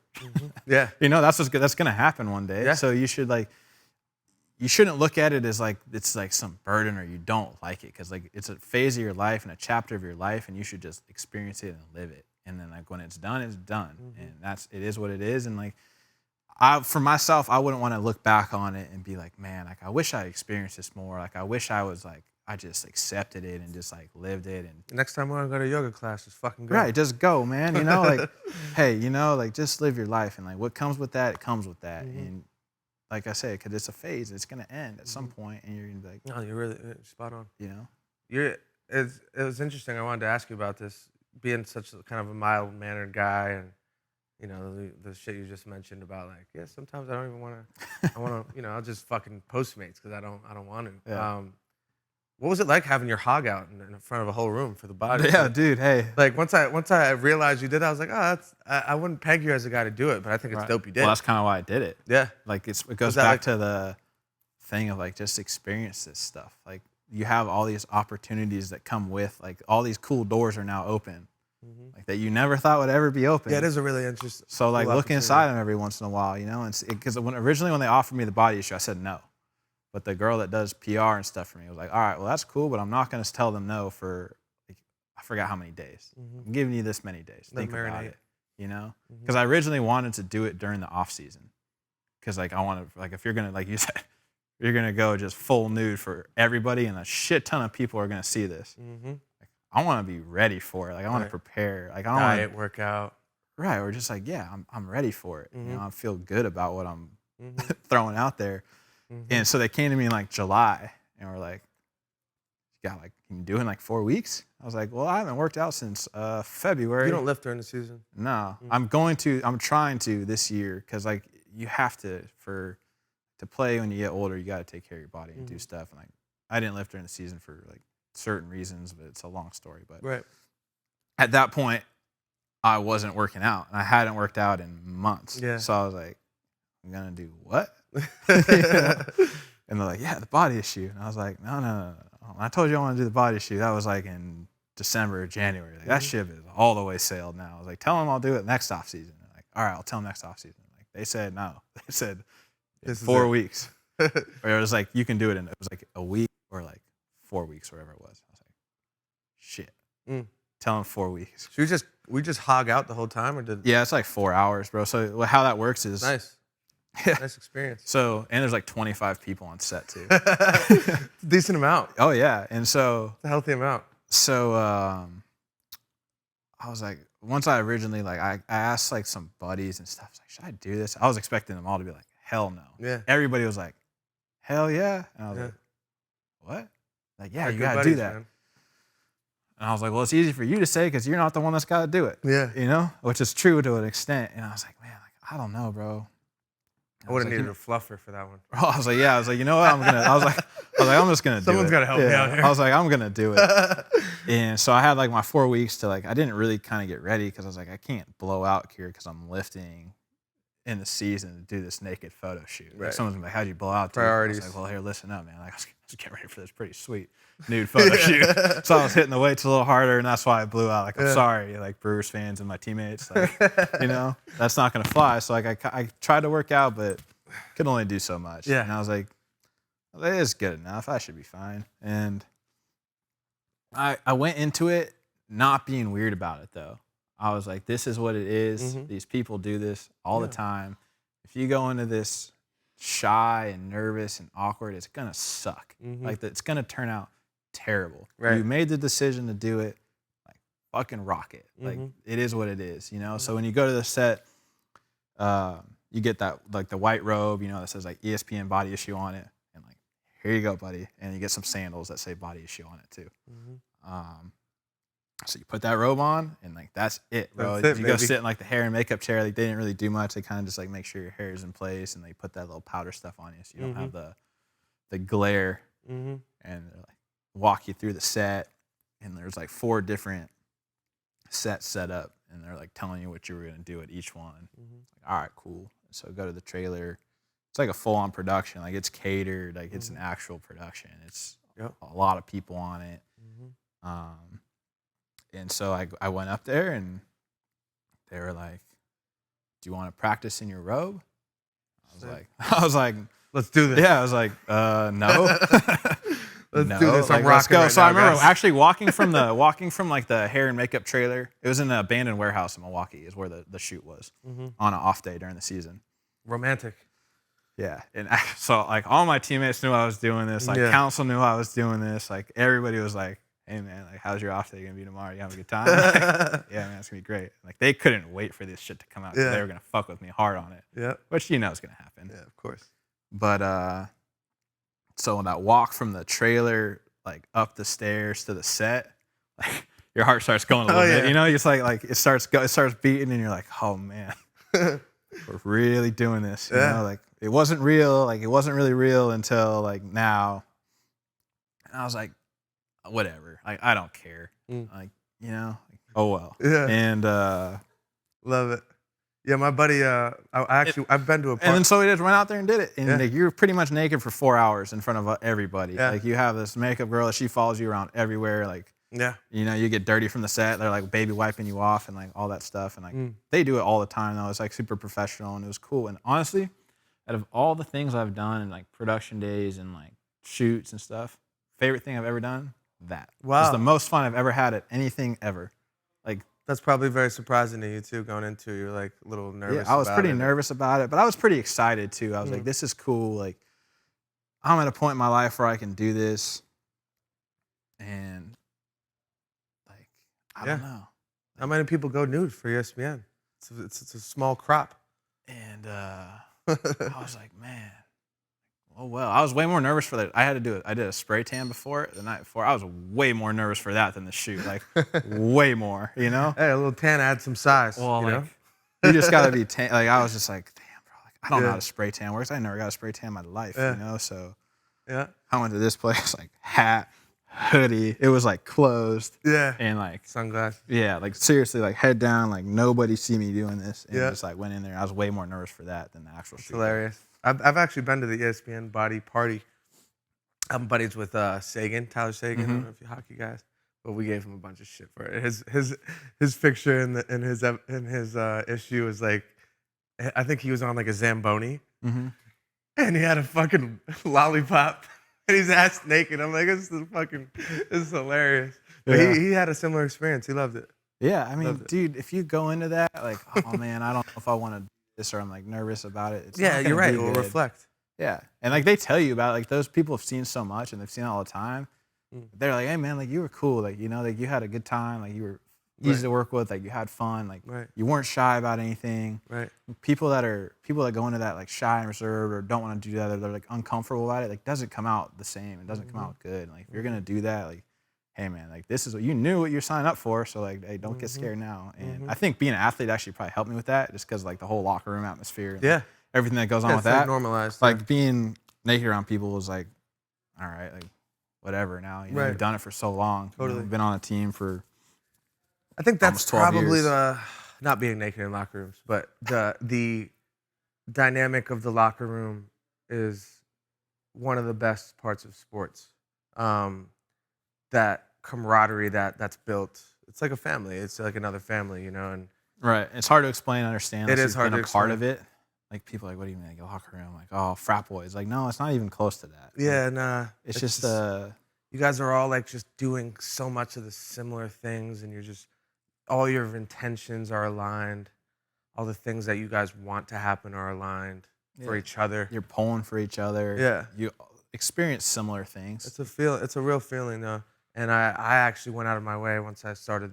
I had a very weird life, but the transition into music happened like almost abruptly, and that was the first thing I yearned for, and I made sure, like, these guys been with me for 8 years. Mm-hmm. I've literally like needed to create the team atmosphere, and like it had that element again, and it made the transition that much easier for me. I mean, when you talk to people that are done playing and stuff, like that's what they miss the most. Right. Like, they miss the game, but they really miss like the locker room or the flights or the bus rides or the dinners. Like that's what people miss. You know, it really is special. And just, I think being in that atmosphere for so long and like going on that set and everything was like, all right, this is cool. Like, piece of cake. Right. Is what it is. Right. Like, you have 5 minutes of awkwardness, and then after the 5 minutes is over, everybody's seeing what you're working with. Yeah. And you're just the like, mystery's gone. yeah, it's gone. And you're like, all right, dude, it is what it is. Like, let's do this thing and like try and like trying to make kill it come up. And it's a weird experience though, man. And like, I always tell people, like, if you get the opportunity, like, some people are like, no, I would never do that. Like, You got to do shit that scares you, man. And there's like a TV like that at the set. And so like they take a picture and like it pops up on there. Then you're looking you know? like, wow. No, well, sometimes like sometimes like you like mess up the jump or something. You're like, oh, we can't use that one, you know? Like, Yeah. Next, like do it again. Yeah. And so like I had like a jumping one on the wall. I probably jumped on that wall like 50 times, dude. Like every shot was done so many times because you got to get it just right. Right. And like they don't Photoshop it or anything either. Because I went into that, like, part of me why I wasn't Yeah, nervous. beef me up a little bit, guys. Like that's part of why I wasn't nervous, because like there's no way they like make you look bad, you know? Like Right. they'll for sure like Photoshop it or touch this thing up a little bit. Nah, they're like, no, we don't do that. This is art. Like the human form is art. Like the athletic form comes in so many different shapes and sizes. Like it's art. Right. And once they said that, I was like, oh shit. Uh-oh. You know? Fuck the art. I was like, oh man, yeah. I was like, just Photoshop that, man. Like, come on. Like, no. Like this is art. And that's when I was like, huh? You probably did you feel a level of like confidence or freedom from doing something that you felt was like your gut reaction said no and it was challenging and different? Did you feel like walking out of there like, you know, almost like you had a 3 for 4 day, Yeah, where dude, like a huge accomplishment. Yeah, exactly. Feeling. Like maybe, I don't know, maybe like a huge accomplishment, but it was like for the next few days, yeah, I was like, it was just like a different experience. Like Really? you just like felt like better about everything. Like hell yeah, dude. What's like, that's to do things that you don't think you can do or like will do, and then you do it and it's over with and you accomplish it was better than you thought it was, and gonna you're be. like, damn, dude, I'm so glad I had that experience and I did it and I didn't say no, because I said no. I did say no. Mhm. That's really cool. You know, and then a couple days later I said yes, and then once I experienced that, I was like, damn, It's really cool. I'm really glad. Challenge yourself to. I'm really continue glad that I didn't say no to that, because I wouldn't have this experience. I wouldn't be talking to you about it right now. I'd be like, dude, this shit was awesome, and like I loved it, and like I'm so thankful for doing it, and yeah, man, like it was really cool. It was wild. Yeah, because challenge yourself to continue to do things like that as they appear. I think anyone listening, look, your life's gonna be a lot different than Christians in a lot of ways, but at the same time, little windows of opportunity to do something different, break the stagnation, break the, you know, there's a certain element to life that becomes very redundant, the rat race element of it, like, and you know, obviously life requires a lot of task doing. There's things you have to buckle down, do shit you don't want to do, etc. But when you have opportunities to experience new things, fucking go for it. You know, Yeah, go for sure. it. Then I feel like most people I sit here and talk to, in one way or another, they have that in them. Where they go and challenge themselves. They rise to the occasion and challenge themselves. And I feel like Life's about going for it, man. Like you gotta take some sort of risk sometimes, and like there's not really, like, there's no sure thing, right? There's no sure thing in life. Like everything you do comes with an element of risk, right? So like, go for it. Like don't sacrifice and do something that like maybe like the percentages or the odds say like it's a better chance of happening. Like, if you really want to do something, like do it and go for it. And like that was my outlook on baseball. When I got drafted, I was like, I'm gonna know if I can do this shit pretty quick. I was like, on 2-3 years, like I'm gonna sign, and like I'll know, like maybe like I won't be done or released or not, but like in your heart of hearts, you're gonna know like I can hack it or I can't. Right. You can't fool yourself. Like you're gonna know. Like you might not admit it to other people, but like, you're gonna know. And so I always looked at it like that, and I was like, I'm gonna give everything I got to this and see. And the risk to that was like, dude, I could be like a 26-year-old freshman in college if this doesn't work out, you know? Which is real. Starting over. Which is very real. I was like, well, what am I gonna do? Not do it? Like, Right. of course I'm gonna do it. course. And, Well, fucking panned out, buddy. yeah, it did. But like, at the time, I was like, Yeah, it wasn't definite. That's yeah, the it point, wasn't though. like oh yeah, for sure. Like you just sign your name on this contract and you're gonna be in the show. Yeah. No way. So you got a house in Malibu. You got a house out here. You're building in both places. Exciting times. It's Yeah. the next phase of life is getting those I'm building in Nashville now, and it's been an interesting little part of my life. Let's end on this. When baseball's over, what do you want it? What do you want? Are you even looking at life? I know we talked about taking it a day by day, and obviously you're right in the fucking thick of your career. Obviously, you're still a young guy and have so much more to do. But one, do you think about life outside of where you are in the sense of like, I have, I'd say you got 30 at least, who knows? You could fucking die tomorrow. You have 30, 40 years of life on this planet. Really, like, and baseball is such a small piece of life existence as a human. Like, Yeah. and for so much of my life, baseball was my existence. Yeah. Even doing music, it was my existence. And I've been challenging that so much just because I want to make sure that I'm living too. Right. I'm not just, I have such a rare opportunity. agree, yeah. And obviously you do as well. Now, the difference between you and I, and this is why I'm going this way with this, is that like there's so much regiment to your life for so much of it, given the season. We talked about how long the season is and the demands for you to be as great as you are, all the demands that you've met with your time and your energy devoted to this game.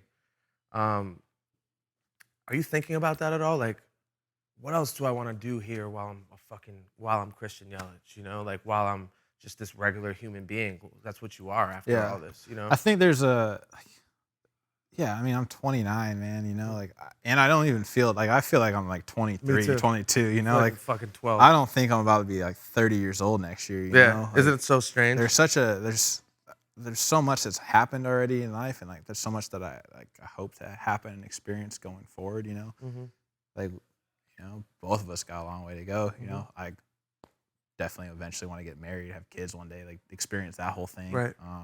Which I haven't done yet. Not really close to doing that Me either, man. But I would hope to do that one day, and like that's going to be a really cool chapter too. Absolutely. Like you said, I'm really in the thick of this baseball thing, so Absolutely. like I'm 8 years into it now. I still got 8 more to go, so like literally like the halfway point. Yeah. And like 8 more to go till this deal is done, and like maybe I'll still want to play. Like who knows what I want to do when I'm 36? Yeah. But that's at least what I'm gonna do till then. Right. So I got willing, that. And, yeah, and like you said, enjoying every day and that whole thing. And I've started to think more about like, all right, all that stuff now than I did when I was 21 in Miami. Like I was the furthest thing from my mind. I was like, what am I gonna do when I'm done playing baseball? Because like I wasn't even in my mind. I was like, I'm not even close to being done. Right. Yeah, man. Like you said, you got to enjoy every day. Tomorrow's never guaranteed. I've seen that firsthand. I'm sure you've seen it. Oh, yeah. So you got to realize how fortunate and blessed you are. But like I said, I feel like there's a whole nother chapter and things like I look forward to that, and baseball is definitely what I do, but it's not going to be what I do forever.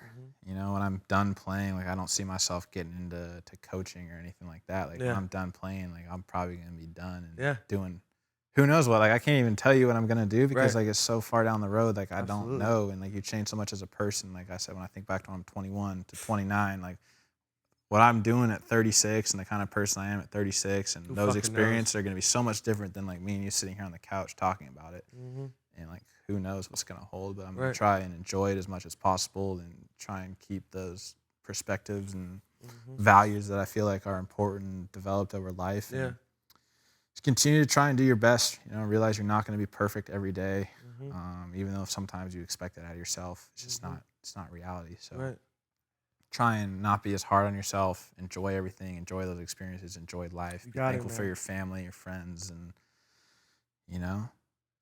hopefully blessed to see, like you said, many years and many great things. You got it, man. You have a impressive guy, and really, it's. I always say this to the athletes, but